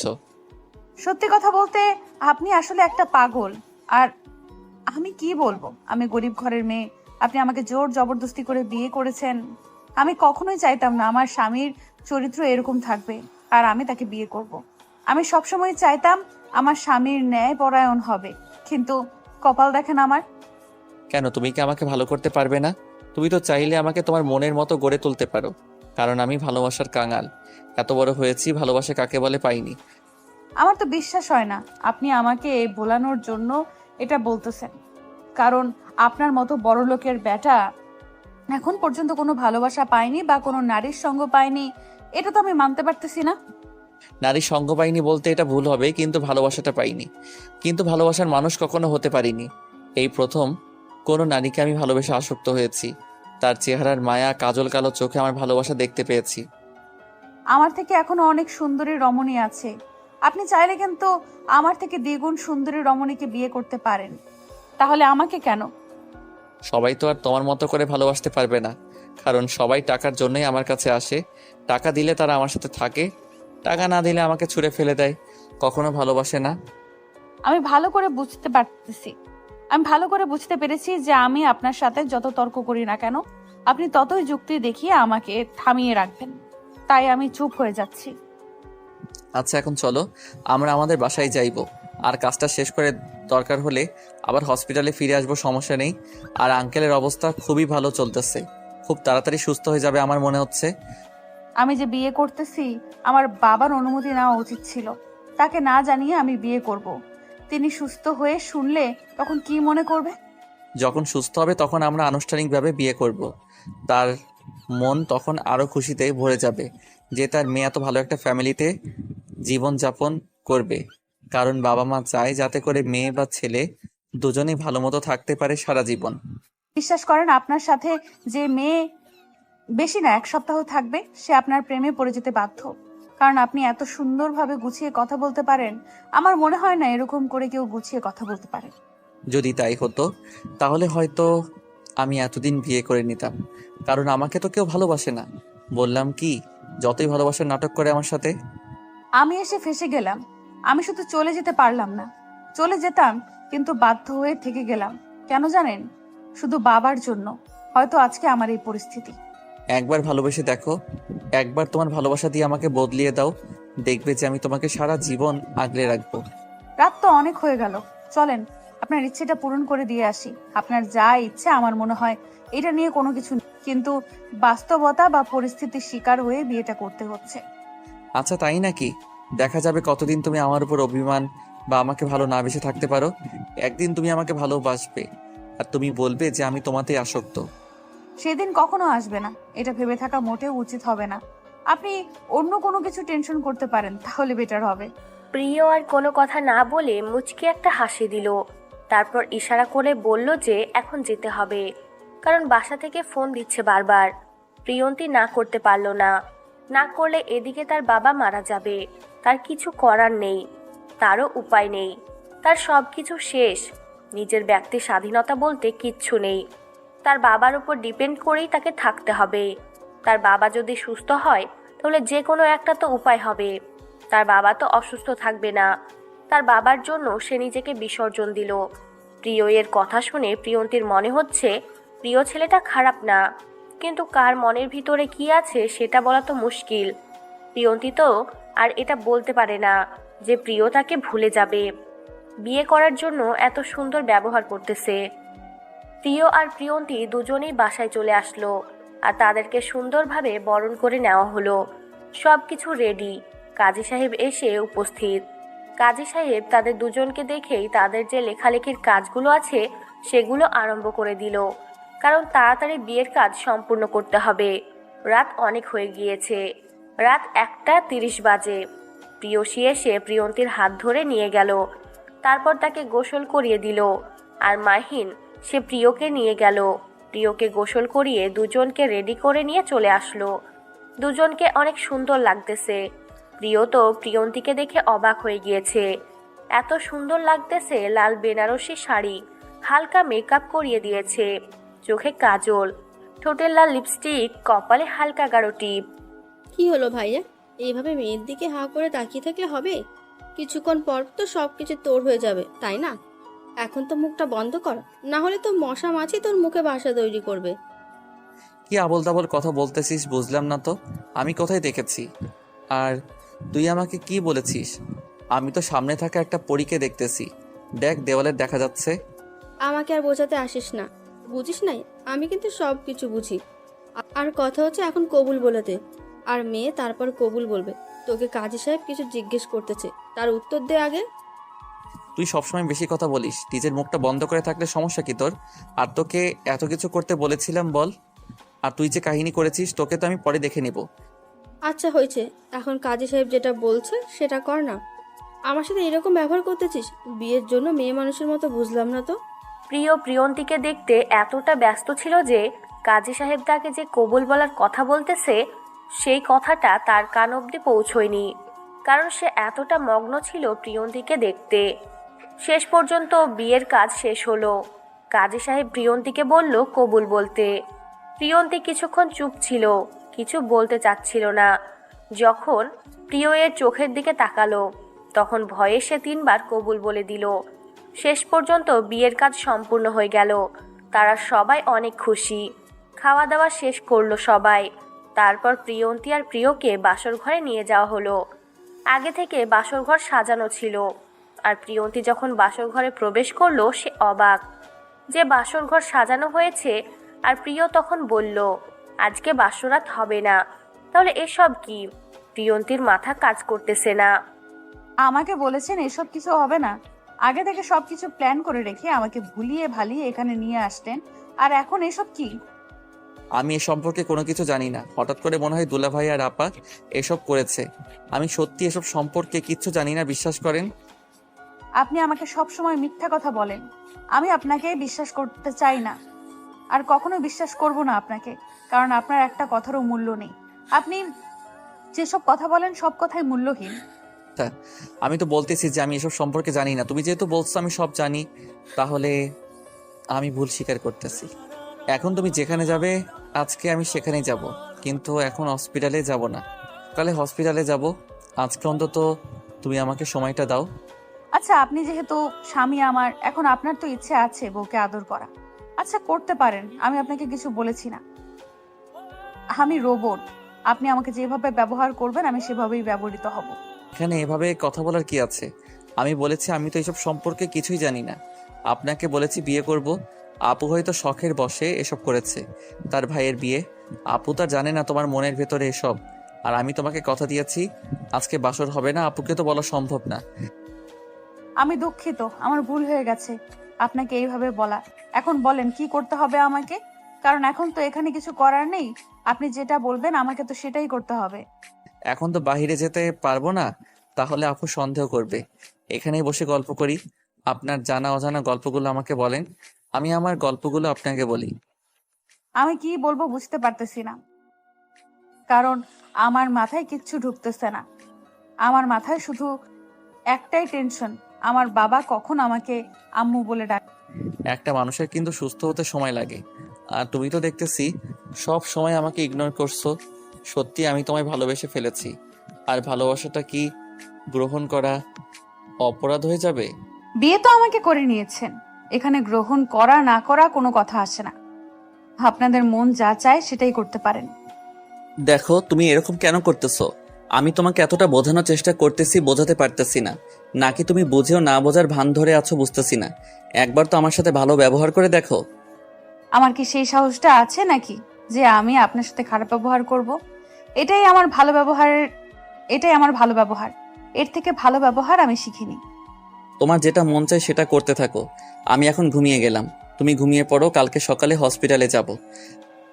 কথা ছিল বিয়ের কাজ শেষ হলে আমরা যাব, এখন বলতেছেন সকালে যাব। এটা তো ঠিক হলো না। কথা দিয়ে কথা রাখতে পারবেন না তো সেই কথা দেন কেন? আরে ভাই, এটা কি ধরনের কথা? তুমি কি অবস্থানে আছো? আজকে আমাদের বিয়ে হলো ভাইয়া, আর আপু জানে আমাদের মাঝের সম্পর্ক অনেক ভালো। এখন যদি আমি তোমাকে নিয়ে হসপিটালে যাই তারা কি ভাববে? সকালে তাদের সাথে দেখা করে আমরা বেরিয়ে পড়ব। বুঝতে পেরেছি তো, এত বোঝাতে হবে না। আপনার যেহেতু বিয়ে করা বউ এখন আমি, আপনি যেটা বলবেন না আমাকে তো সেটাই শুনতে হবে। আচ্ছা, যেটা বলবেন সেটাই হচ্ছে। ঘুমিয়ে পড়বেন, আমিও ঘুমিয়ে পড়ি। একটা মানুষ যদি জঘন্যতম খারাপও হয়, যদি সে ভালো হতে চায় তাকে অন্তত পক্ষে এভাবে না বলে একটু ভালোভাবে বললে হয়। আচ্ছা, আমার ভুল হয়ে গেছে। আপনার সাথে এইভাবে আর কখনো কথা বলবো না। আপনি তাহলে ঘুমিয়ে পড়েন, অনেক ক্লান্ত, অনেক দৌড়াদৌড়ি করেছেন। আচ্ছা, তোমার কি মন চাচ্ছে এখন আমাকে খুন করতে? তাহলে আমি তোমাকে সব ব্যবস্থা করে দিচ্ছি। তুমি আমাকে খুন করে এখান থেকে পালিয়ে যাবে, কেউ কিছু বলতে পারবে না। আমি কেন আপনাকে খুন করতে যাব? কোন দুঃখে? আমার কি এমন দরকার যে আপনাকে খুন করতে হবে? তাহলে তুমি আমার সাথে এভাবে কথা বলতেছো কিসের জন্য বুঝতেছি না তো। একটু ভালোভাবে কথা বলো, আমি তো একটা মানুষ, তাই না? বলতেছি তো, আমি এর থেকে ভালোভাবে কথা বলতে পারি না। তারপরও আপনি আমাকে এভাবে জোর জবরদস্তি করতেছেন কিসের জন্য? আমি মোটেও বুঝতেছি না তো। আচ্ছা, আমার ভুল হয়েছে। আমি ভাবলাম যে ভালো ব্যবহার করি, তাহলে হয়তো ভাববে যে একটু হলেও আমি ভালো হয়ে গিয়েছি। না, আসলে আমি ভালো হতে চেয়েছিলাম, কিন্তু তুমি তো ভালো হতেই দিচ্ছ না। কেন এরকম করতেছো? তুমি চাও আমি খারাপ হয়ে যাই আগের থেকে? সেটা আপনার পুরোপুরি নিজের উপর, কারণ আমার মনে আপনার জন্য কোনো জায়গা কখনো হবে না। সেটা বিয়ের আগেই বলে দিয়েছি। শুধু আপনি আমাকে শারীরিক চাহিদা মেটানোর জন্য ব্যবহার করতে পারবেন, তাছাড়া কোনো মানসিক চাহিদা মেটানোর জন্য আমাকে পাবেন না। আচ্ছা, তাহলে তোমার কথাই রইলো, আমার শারীরিক চাহিদা মেটানোর জন্যই তোমাকে ব্যবহার করব। তার মানে এখন থেকে আমি সব কিছু করতে পারতেছি। আমি কেন তাহলে আমার শারীরিক চাহিদা মিটাবো না? কেন আমি কন্ট্রোল করব নিজেকে? কথাটা বলে প্রিয় প্রিয়ন্তী ঠোঁটে নিজের ঠোঁট দুটো ডুবিয়ে দিল। প্রিয়ন্তী ভেবেছিল যে এভাবে কথা বললে লোকটা হয়তো আরো ঠিক হয়ে যাবে, কিন্তু না। প্রিয়ন্তী দেখলো যে তার চিন্তাভাবনার সাথে লোকটার চিন্তাভাবনার কোনো কিছু মিল নেই। লোকটা হয়তো তার দিক দিয়ে ঠিক ছিল, কারণ প্রিয়ন্তীর সাথে ভালোভাবে কথা বলছিল। প্রিয়ন্তী এদিক দিয়ে ভাবতেছিল যে এভাবে কথা বললে হয়তো লোকটা দিন দিন ভালো হয়ে যাবে, কিন্তু প্রিয়ন্তী ভুল, তার চিন্তা ভাবনা ভুল, আর প্রিয় যেটা ভেবেছে সেটা ভুল। কারণ দুজনের চিন্তা ভাবনা যদি এক হতো তাহলে কখনোই এরকমটা হতো না। প্রিয়ন্তীকে কোলে তুলে নিয়ে বিছানার উপর শুয়ে দিয়ে প্রিয় প্রিয়ন্তীর উপর শুয়ে পড়ল। প্রিয়ন্তী কোনো কিছু বলছে না, চুপচাপ সহ্য করে যাচ্ছে। সহ্য করা ছাড়া কোনো কিছু করার নেই। প্রিয় সব কিছু খুলে প্রিয়ন্তীকে এমনভাবে আঁকড়ে ধরলো, মনে হচ্ছে পাগলের মতো প্রিয়ন্তীকে এখন খেয়ে ফেলবে। প্রিয় প্রিয়ন্তীর ঠোঁট দুটো ছেড়ে দিয়ে তার গলায় নিজে ঠোঁট দুটো বসিয়ে দিল। প্রিয়ন্তী কিছু বলতে পারতেছে না, চুপচাপ সব কিছু সহ্য করে যাচ্ছে। তার চোখের কোণা দিয়ে পানির ফোঁটা গড়িয়ে পড়তেছে। আর এদিকে প্রিয় তার শারীরিক চাহিদা মেটানোর জন্য যা যা করা দরকার সব করতেছে। মনে হচ্ছে প্রিয়ন্তী একটা রোবট, আর প্রিয় যেভাবে যেদিকে নিচ্ছে প্রিয়ন্ত ঠিক সেভাবেই হচ্ছে। প্রিয় শেষ পর্যন্ত নিজের শারীরিক চাহিদা মেটানো শেষ করে প্রিয়ন্তীর উপর শুয়ে পড়ল, আর প্রিয়ন্তীর ঠোঁটে নিজের ঠোঁট দুটো ডুবিয়ে দিল আবারও। প্রিয়ন্তীর অনেক খারাপ লাগতেছে, তার ব্যথা করতেছে। কামড়ের দাগ স্পষ্টভাবে বোঝা যাচ্ছে কয়েকটা জায়গায়। মনে হচ্ছে যে সে একটা জঙ্গল, পুরো বিশ্রী লাগছে তাকে। এভাবে প্রতিটা দিন প্রতিটা রাত চলতে লাগলো। প্রিয় এর যখন খুশি তখন প্রিয়ন্তীকে ব্যবহার করতেছে। দেখতে দেখতে প্রায় 1 মাসের মতো চলে গেল। আর এদিকে প্রিয়ন্তীর বাবা এখন মোটামুটি সুস্থ হয়ে উঠেছে। এখন একা একা হাঁটা চলা করতে পারে, সব কিছু করতে পারে। এখন আগের মতো কোনো ব্যথা বা শ্বাসকষ্ট হয় না। প্রিয়ন্তীর বাবা এখনো জানে না যে তার মেয়ে বিয়ে করে ফেলেছে। আর প্রিয়ন্তী এই বিষয়টা এখনো তার বাবাকে জানাতে চাচ্ছে না, কারণ তাকে পুরোপুরি সুস্থ হলে তারপর বলবে। প্রিয়ন্তী অনেক খুশি তার বাবার জন্য। তার বাবার সাথে সব সময় এখন আড্ডা দেয়। আর এদিকে প্রিয় চেম্বারে বসে রোগী দেখাদেখি করে, আর পাশাপাশি প্রিয়ন্তীকে ডেকে নিয়ে এসে গল্প করে। এভাবে চলতে চলতে আরো 2 মাস চলে গেল। এখন প্রিয়ন্তীর বাবা পুরোপুরি সুস্থ বলা যায়। না জানি কখন পৃথিবী ছেড়ে চলে যাবে। আপাতত দৃষ্টিতে সুস্থ হয়ে উঠেছে। এখন কি করবে? আব্বুকে নিয়ে বাসায় যাবে নাকি অন্য কোনো ফ্ল্যাটের আব্বুকে রাখবে? তুমি যেটা বলবে সেটাই হবে। আমি আবার এখানে কি বলবো? আমার তো জানাশোনা কোনো জায়গা নেই, আর যেটা ছিল সেটা তো এখন বাড়ির মালিক অন্য কাউকে ভাড়া দিয়েছে। তাহলে আমাদের সাথেই থাকবে, সমস্যা নাই। কোনো কিছু হলে সাথে সাথে তুমি দেখাশোনা করতে পারবে, তাহলে তুমি নিশ্চিন্তে থাকতে পারবে। ভাইয়া আর আপুকে জিজ্ঞেস করা উচিত ছিল। হঠাৎ করে এইভাবে আব্বুকে নিয়ে সেখানে যাওয়া উচিত নয়, কারণ তাদের একটা রুচিবোধ আছে। তুমি এতদিন ধরে আমাদের বাসায় আসো, তুমি ভাইয়া আর আপুর সম্বন্ধে এটা বলতে পারলে আমি কখনো আশা করিনি তোমার কাছ থেকে এরকম কথা শুনবো তাদের সম্বন্ধে। আমি মোটেও কিন্তু খারাপ কোনো উদ্দেশ্য নিয়ে কথাটা বলিনি। আমি শুধু বলেছি তাদের পারমিশন নেওয়া উচিত আমাদের, কারণ তারা বাড়ির বড় আর আমরা ছোট। আচ্ছা, আমি আপুর সাথে কথা বলতেছি। আর যদি মনে হয় যে তুমি কথা বলবে তাহলে বলতে পারো, কারণ আমার থেকে আপুর সাথে তোমার মিল অনেক বেশি। আমার থেকে আপু তোমার সাথে সব কথা শেয়ার করে। আপনার কি সেটাও হিংসা হয়? এখন থেকে কি আপনার বোনের সাথে কথা বলা বন্ধ করে দেব? যদি আপনি বলেন তাহলে আমি কারোর সাথে কথা বলবো না, রুম থেকেই বের হব না। 3 মাস হয়ে গেল আর তুমি এখন আমাকে বুঝতে পারলে না? আমার মনের অনুভূতিগুলো তুমি এখনো বুঝতে শিখলে না যে আমি কখন কি চাই আর কখন কোনটা বললে আমি তোমাকে খুশি করতে পারবো? সেটা আমি সবসময় ভেবে চিন্তে থাকি যে তোমাকে খুশি করার জন্য আমার যা করার দরকার আমি তাই করব। কিন্তু তুমি আমি এসব নিয়ে কোনো কথা বলতে চাই না। এখন এসব কথা যদি আব্বু শুনে নেয় তাহলে অনেক খারাপ কিছু ঘটে যেতে পারে। আব্বুকে আমি সবকিছু বুঝিয়ে বলবো। এখন হঠাৎ করে এসব কথা বলা ঠিক হবে না। আচ্ছা, তাহলে তুমি আব্বুর সাথে গিয়ে কথা বলো। আমার কয়েকটা পেশেন্ট আছে, দেখাশোনা শেষ করে বাসায় চলে যাব আব্বুকে নিয়ে। কাল হসপিটালে আসবো না, শরীরটা আমার অনেক খারাপ। কেন, কি হয়েছে? শরীর অসুখ করেছে নাকি? জ্বর, সর্দি নাকি অন্য কোনো কিছু? কোনো কিছু বুঝতে পারতেছি না। শরীর অনেক গরম, তার সাথে কেমন জানি মাথাটা ধরতেছে। মনে হচ্ছে প্রচুর ঘুম, কিন্তু ঘুমাতে গেলে ঘুম ধরতেছে না। অন্যরকম একটা বিরক্তিকর ফিলিংস। তাহলে যে কয়টা পেশেন্ট আছে তাদেরকে দেখতে হবে না, তাদেরকে অন্য ডক্টরের কাছে দিয়ে দেন, আমরা বাসায় চলে যাই। আমাকে দেখতেই হবে, মরে গেলেই বা কি, কারো তো কোনো কিছু যায় আসে না। মরে গেলে হয়তো আমার বোনটা একটু আফসোস করবে যে তার জীবন থেকে একটা মাত্র ভাই চলে গেল। একটা মাত্র না, আমার একটা ভাই আছে, হয়তো কিছুদিন পর আমাকে ভুলে যাবে। আমাকে মনে রাখার মতো কেউ নেই। এসব আবোল তাবোল কথা বলা বন্ধ করেন। আর আপনার একটা ভাই আছে, কই? কখনো তো আমাকে বলেননি, বা তার সাথে তো আমি কখনো দেখা করতে পারিনি, বা তাকে তো আমি নিজ চোখে কখনো দেখিনি, বা আপনাকে কখনো তার সাথে কথা বলতে শুনিনি। আমার একজন বড় ভাই আছে, আমেরিকায় থাকে। আমাদের সবার বড়, মানে আমার আর আপুর সবার বড়। যে সে সেখানে বিয়ে করেছে, সেখানে সেটেল হয়ে গিয়েছে। সেখানে একটা ছেলে আছে, তার বয়স 5 বছর। কখনো দেশে আছে না? কখনো কি আপনাদের সাথে কথা বলে না, বা আপনাদের সাথে কন্ট্যাক্ট করার চেষ্টা করে না, বা আপনারা কখনো কথা বলার চেষ্টা করেন না? বাদ দাও, তার মতো সে আছে। কখনো যদি আমাদের প্রয়োজন হয় তাহলে হয়তো চলে আসবে, আর যদি প্রয়োজন না হয় সেখান থেকে যাবে। আমি সেটা নিয়ে টেনশন করি না। বাট এখন কয়েকটা পেশেন্ট আছে, দেখা শেষ করি, তুমি বাকি সব কিছু গুছিয়ে নাও। আমি তোমাকে ফোন করলে রেডি থেকো। বলতেছি না, এখন কোনো পেশেন্ট দেখা চলবে না, পেশেন্ট অন্য ডক্টর দেখবে। এখন আমরা বাসায় যাচ্ছি। আর আপনার যেহেতু শরীর খারাপ, কারণ আমি চাই না আপনার নিজের কোনো ক্ষতি হোক। ক্ষতি হলেই কি, তোমার তো অনেক ভালো। তখন তুমি অনেক অত্যাচারের হাত থেকে বেঁচে যাবে, অনেক কিছু থেকে মুক্তি পাবে।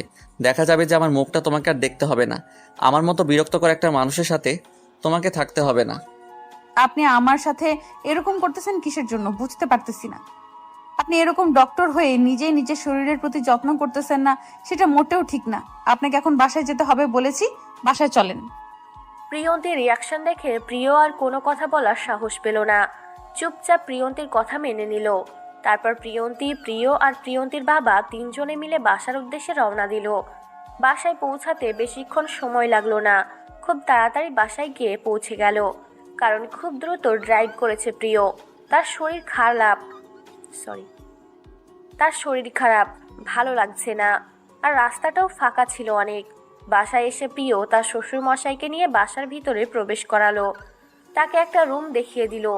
আর প্রিয়ন্তী সে রুমটায় ঠিকঠাক করে দিয়ে তার বাবাকে সেখানে শুয়ে থাকতে বলে কিছু খাবার এনে দিল। আর প্রিয় তার রুমে গিয়ে বিছানায় শুয়ে পড়ল। বিছানায় শুয়ে পড়তে তার এমন জ্বর শুরু হলো যেটা ভাবার বাইরে। জ্বরের জন্য প্রিয় কাঁপাকাঁপি করতে লাগলো। তার মুখ দিয়ে শব্দ হচ্ছে। এত পরিমাণ জ্বর তার শরীরে হঠাৎ করে। প্রিয়ন্তী তার বাবার প্রয়োজনীয় জিনিসগুলো হাতের কাছে দিয়ে উপরে আসলো, কারণ প্রিয় শরীরটাকে খারাপ হসপিটালে বলেছিল। আর এখন এসে শুধু তার বাবাকে রুম দেখিয়ে দিয়ে চলে গেল, কোনো খোঁজ খবর নাই। অন্য সময় হলে তো বারবার তার আশেপাশে ঘোরাঘুরি করে, কিন্তু আজকে কোথায় গেল? তাই রুমে দেখার জন্য রুমে আসলো। আর রুমে এসে যেটা দেখতে পেল তার জন্য মোটেও প্রস্তুত ছিল না। দেখলো যে প্রিয় কম্বল গায়ে দিয়ে কাঁপাকাঁপি করতেছে। প্রিয়ন্তী তাড়াতাড়ি কাছে গিয়ে কপালে হাত দিয়ে দেখে প্রচণ্ড জ্বর। জ্বরের কারণে শরীরের তাপমাত্রা এতটা বেড়ে গিয়েছে বলার বাইরে। প্রিয়ন্তী তাড়াতাড়ি প্রিয়সীকে ডেকে নিয়ে আসলো। প্রিয়সী তাড়াতাড়ি হসপিটালে ফোন করলো, তার স্বামীকে আর প্রিয়র সম্পর্কে সবকিছু বলল। তাড়াতাড়ি যেন ওষুধ আর কি কি পরীক্ষা করা লাগে সবকিছু নিয়ে বাসায় চলে আসে তাড়াতাড়ি। 7 দিন পর আজকে প্রিয় সুস্থ হয়ে বিছানা ছেড়ে উঠে দাঁড়াতে পেরেছে। আর সেটা দেখে প্রিয়ন্তী অনেক খুশি। যাই হোক, শেষ পর্যন্ত মানুষটা তাহলে সুস্থ হওয়ার পথে চলে আসলো। এই 7 দিন যে কিভাবে ছিল সে নিজেও জানে না, বেঁচে আছে নাকি মরে গিয়েছে। প্রিয়ন্তীর কাঁধে ভর করে প্রিয় চলাচল করতেছে। প্রিয়, এখন কেমন লাগতেছে? নিজেকে সুস্থ লাগতেছে নাকি এখনো মাথা ধরে বা শরীর অসুস্থ? এখন ঠিক আছি, পুরোপুরি সুস্থ বলা চলে। বাট তুমি যে আমার জন্য এত কষ্ট করলে তার জন্য ধন্যবাদ। যে আমি কিভাবে দেব বুঝতে পারতেছি না। ধন্যবাদ দিতে হবে না, এটা আমার দায়িত্ব আর কর্তব্য ছিল, যার কারণে আমাকে এটা পালন করতেই হয়েছে। হয়তো তুমি আমার উপর বিরক্ত হয়ে গিয়েছো এই 7 দিনে, আমি ভালো করে বুঝতে পারতেছি। আসলে জীবনসঙ্গী মানে কি জিনিস। আমি যদি মরে যেতাম হয়তো ভালোই হতো তাহলে। দেখেন, এত কষ্ট করে আপনাকে আমি সুস্থ করতে পারলাম, আর আপনাকে সুস্থ করার পর আমি এইরকম কথা শুনবো আমি কল্পনাও করিনি। আপনি আমাকে ধন্যবাদ দিতে না পারেন সেটা বুঝলাম, বাট এইরকম কথা থেকে তো অন্তত বিরত থাকতে পারেন, তাই না? আচ্ছা, আর কখনো বলবো না এরকম কথা। আমার ভুল হয়েছে, আমাকে ক্ষমা করে দাও। এখন একটু চলো বাইরে একটু ঘোরাঘুরি করে আসবো। মাত্র সুস্থ হলেন, এখনো বাহিরের আবহাওয়া গেলে আবার অসুস্থ হয়ে যেতে পারেন। 2 দিন রুমের ভেতরে থাকেন, পরে বাইরে যাওয়া যাবে। অনেক সময় থাকবে, তাই না? এখন আবার অসুস্থ হলে আবার 7 দিন। কেন বিরক্ত হচ্ছে নাকি? আমার অসুস্থতা তোমাকে কি বিরক্ত বোধ করায়? আমার অসুখ হলে তুমি কি অনেক জ্বালাতনে পড়ে যাও? সেরকম কোনো কিছু না, ভয় হয় আর খুব খারাপ লাগে, তাই বলতেছি। এখন এসব আবদার না করে এখন বাসায় চলাচল করেন, 2 দিন পর বাইরে যাওয়া যাবে। ও আচ্ছা, তাহলে তোমার কথাই রইলো। আর তোমার বাবার খবর কি? এখন কি পুরোপুরি সুস্থ নাকি এখনো কোনো ওষুধ বা ট্রিটমেন্ট করতে হয়?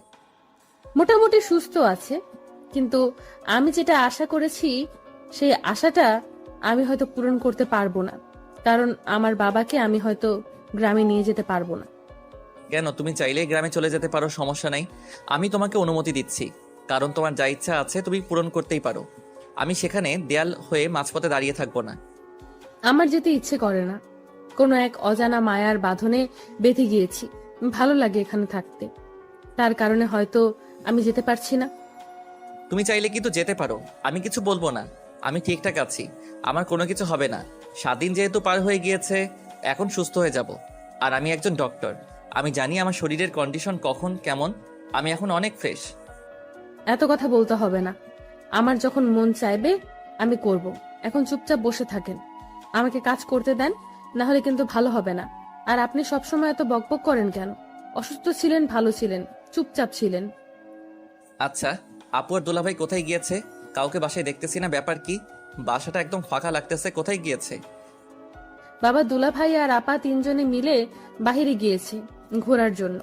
আজকে 7 দিন থেকে কোথাও বের হতে চায় না। আর আপুর নাকি অনেক খারাপ লাগতেছিল, তার জন্য বাবাকে সঙ্গে করে নিয়ে তারা বাহিরে চলে গেল। তাহলে তুমি বাসায় কেন? তুমিও তো যেতে পারতে, তাই না? তুমি এখানে এভাবে একা একা কেন?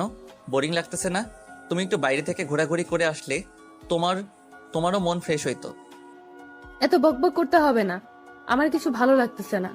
এখন এখানে বসে থাকেন, আমার কিছু হাতের কাজ আছে, আমি সেগুলো শেষ করি, তারপর আপনার সাথে বকবক করব। এখন পারতেছি না। একটা কথা বলি, যদি তোমার অনুমতি পাই, কারণ তুমি তো এখন সবকিছু নিজের মতামত অনুযায়ী করবে।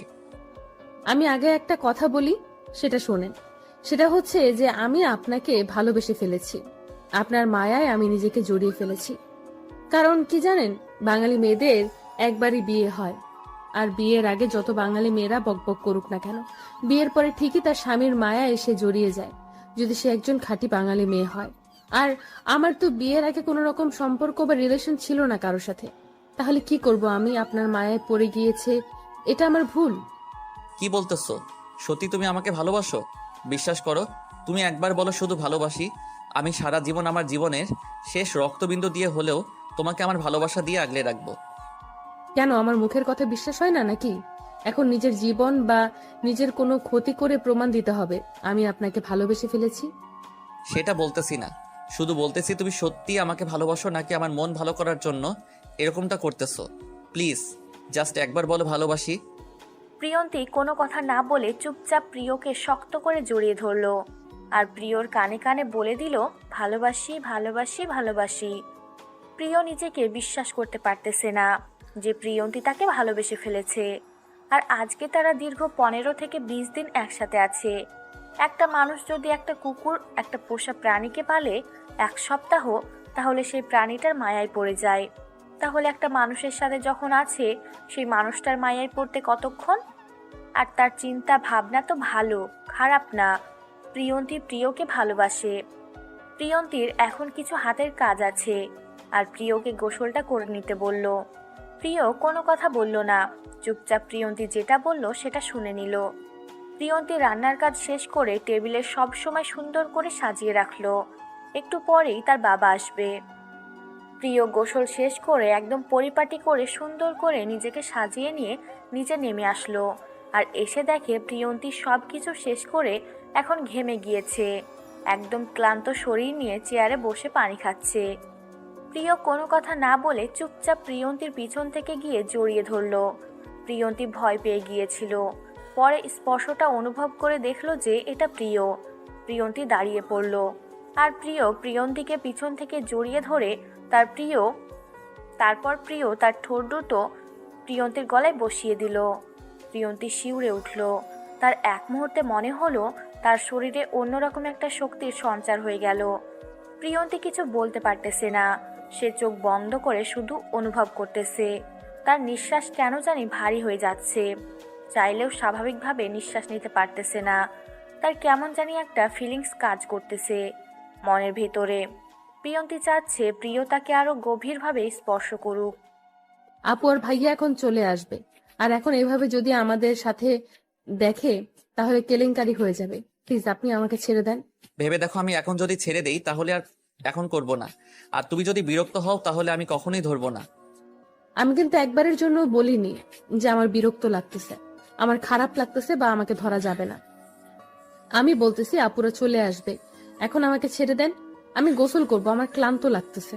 একটু আগে বললে কি হইতো? তাহলে একসাথে গোসল করতে পারতাম না? আমি আগে ভাগেই গোসল দিয়ে দিলাম, আর তুমি প্ল্যান করে আমাকে আগে পাঠিয়ে দিলে, একসাথে গোসল করতাম আজকে। এত শখ কিন্তু মোটেও ভালো না, বুঝছেন? আর সব চিন্তা ভাবনা মাথা থেকে ঝেড়ে ফেলে দেন। আর কথা হচ্ছে যে আমি এখন গোসল করব, আপনি এখানে বসে থাকেন, আমি গোসল শেষ করে আসি। আমিও যাই, আবার আমি গোসল করব, সমস্যা নাই। তোমার সাথে গোসল করি একদিন। তুমি তো আমাকে সবসময় ধরে ধরে রাখবে, আমার ছোঁয়াতে একটু অন্তত নিজেকে আমার কাছে বিলিয়ে দাও, আমিও তোমাকে ভালোবাসা দিয়ে ভরিয়ে দেই। সময় কিন্তু অনেক আছে, কিন্তু রোম্যান্স করতে পারবেন। এখন আমাকে গোসল করতে হবে, এখন আপনি আবার গোসল করবেন, আবার জ্বর আসবে, আবার এক সপ্তাহ। আমি পারবো না, আপনি থাকেন, আমি গোসল শেষ করে আসি। তুমি কি পারবে না? আমার সর্দি জ্বর, আসলে তো ভালো, তোমার আদর পাবো ভালো নাকি বলো? তুমি যখন আমার সাথে রাগ করে কথা বলো না, তোমাকে সেই লাগে। আপনার তো ভালো লাগবে, কিন্তু আমার তো ভালো লাগে না, আমার খারাপ লাগে। তাই আপনাকে এখন আমার কথা শুনতে হবে। বেশি বাহানা করবেন না ছোট বাচ্চাদের মতো, কোনো কাহিনী করবেন না। এখন যেমন আছেন তেমনই বসে থাকেন, আমি গোসল করে আসি। বললাম যে কথাটা একটু ভেবে দেখলে হইতো না? যদি কথাটা ভেবে দেখলে হয় তাহলে অনেক ভালো হতো। আমি যেটা মনে করি, একটু ভাবো, কথাটা তোমার জন্য উপকার হবে। আমার এরকম উপকার হওয়ার থেকে না হওয়াই ভালো। যে উপকারের ক্ষতি বেশি, সেই উপকার না হওয়াই বেটার মনে করি আমি।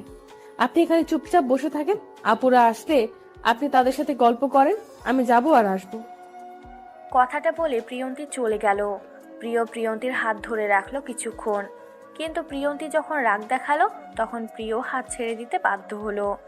প্রিয়ন্তী গোসল করতে লাগলো, আর এদিকে প্রিয়সী আর মাহিন সাথে প্রিয়ের শ্বশুর আব্বা যান সবাই একসাথে চলে আসলো। কিছু শপিং করেছে, তারা ঘোরাঘুরি করেছে, এসব নিয়ে গল্প করতে লাগলো প্রিয়সী।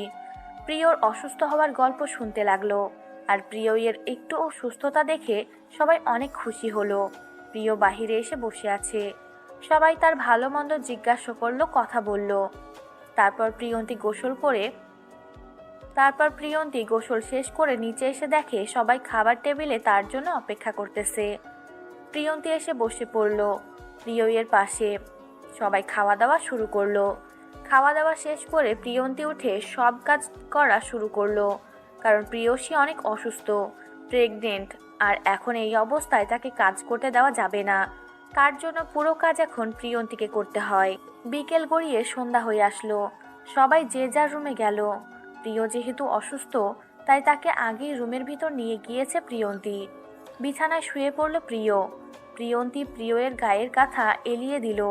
প্রিয়ন্তী রুম থেকে বেরিয়ে তার বাবার সাথে কিছুক্ষণ গল্প করলো, তার বাবার কিছু লাগবে কিনা জিজ্ঞেস করলো, তার বাবার সাথে খুনসুটি কিছুক্ষণ আড্ডা দিল।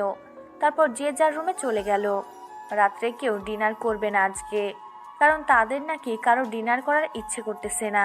সন্ধ্যার আগে আগে খাওয়া দাওয়া করেছে তার জন্য। প্রিয়ন্তী আর এদিক ওদিক সময় নষ্ট না করে রুমের ভিতর চলে আসলো। তার শরীরটা কেমন যেন করতেছে, অনেক দিন থেকে ঘুমায় না তো, আজকে রাত্রে ঘুমাবে। রুমে এসে শুয়ে পড়ল সোফায়, আর প্রিয় সেটা দেখে অবাক হলো।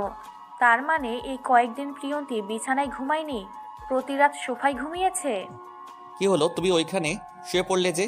বিছানায় শোবে, আজকে থেকে এখানে আসো। আমি এখানে ঠিক আছি, আমার এখানে ঘুম অনেক ভালো হয়, আপনি থাকেন, আপনার সমস্যা হবে না। মেজাজ গরম করাবে না, যেটা বলতেছি সেটা করো। এখানে আসতে বলেছে, এখানে আসো, মাথা গরম হওয়ার আগে। আর বেশি কথা বলো কেন? বলতেছি তো আমি এখানে ঠিক আছি, কোনো কথা না বলে এখন আপনি ঘুমিয়ে পড়েন। আর আপনি মাত্র সুস্থ হলেন আর এখানেই আমার উপর রাগ দেখানো শুরু করে দিয়েছেন। আর একটা কথা বলবে না, যেটা বলছি সেটা করো। এখানে আসো তাড়াতাড়ি, খুব তাড়াতাড়ি। আমার খারাপ লাগতেছে আর আমার প্রচুর ঠান্ডা লেগেছে, আসো। কি হয়েছে? এসেছি, এখন কি করতে হবে বলেন? আপনার ঠান্ডা লাগতেছে মানে? আপনাকে বললাম না বেশিক্ষণ গোসল করবেন না? আর আপনি তো আবার গোসল করার জন্য উঠে পড়ে লেগেছিলেন। এখন তুমি আমার পাশে শুয়ে পড়বে, আর কোনো কথা বলবে না। এখন চুপচাপ সুন্দরভাবে আমার পাশে শুয়ে থাকো, আর আমি তোমাকে জড়িয়ে ধরে ঘুমিয়ে যাব। আমি পারবো না, আমার লজ্জা করে। আপনি একা শুয়ে আছেন, একা কত সুন্দর লাগতেছে। আমি আপনার পাশে শুয়ে থাকতে পারবো না, লজ্জা করতেছে, আমি গেলাম। প্রিয় প্রিয়ন্তীকে কোনো কথা বলার সুযোগ না দিয়ে একটান দিয়ে তার উপরে প্রিয়ন্তীকে নিয়ে নিল। প্রিয়ন্তী কখনো কল্পনা করতে পারেনি যে এরকমটা হবে। আর প্রিয়ন্তী চুপচাপ প্রিয়র চোখের দিকে তাকিয়ে আছে এক দৃষ্টিতে, আর প্রিয় প্রিয়ন্তীর দিকে এক দৃষ্টিতে তাকিয়ে আছে। হঠাৎ করে প্রিয় প্রিয়ন্তীর ঠোঁটে নিজের ঠোঁট দুটো ডুবিয়ে দিল। প্রিয়ন্তীর শরীরের ভিতর মনে হচ্ছে যে 11,000 কারেন্টের ভোল্টেজ বয়ে গেল। প্রিয়ন্তীর মাঝে একটা অন্যরকম ফিলিংস কাজ করতেছে। আর প্রিয় প্রিয়ন্তীর স্পর্শকাতর জায়গাগুলোতে স্পর্শ করতে লাগলো। প্রিয়ন্তী নিজেকে অন্য জগতে কল্পনা করা শুরু করে দিল। প্রিয় প্রিয়ন্তীর ঠোঁট থেকে নিজের ঠোঁট দুটো সরিয়ে প্রিয়ন্তীর বুকে নিজের ঠোঁট দুটো বসিয়ে দিল। আর প্রিয়ন্তীর মনের ভিতর মনে হচ্ছে যে তোলপাড় হয়ে গেল। প্লিজ আমাকে ছেড়ে দেন, আমি আমি পারবো না, আমার পক্ষে সম্ভব না। আমার মনে হচ্ছে না আমি এসব করতে পারবো। তুমি তো আমাকে ভালোবাসো, তাই না? তার মানে তুমি আমার ভালোবাসাটা অনুভব করো, আমার স্পর্শগুলো অনুভব করো, দেখবে অনেক ভালো লাগবে। আর আমাদের তোর ভবিষ্যৎ প্রজন্মকে নিয়ে আসতে হবে, তাই না? আমার কেন জানি মনে হচ্ছে আমি পারবো না, প্লিজ আমাকে ছেড়ে দেন। আমার দ্বারা হয়তো হবে না, আমার কেমন লাগতেছে, আমি পারবো না, আমাকে ছেড়ে দেন। তুমি পারবে, শুধু চুপচাপ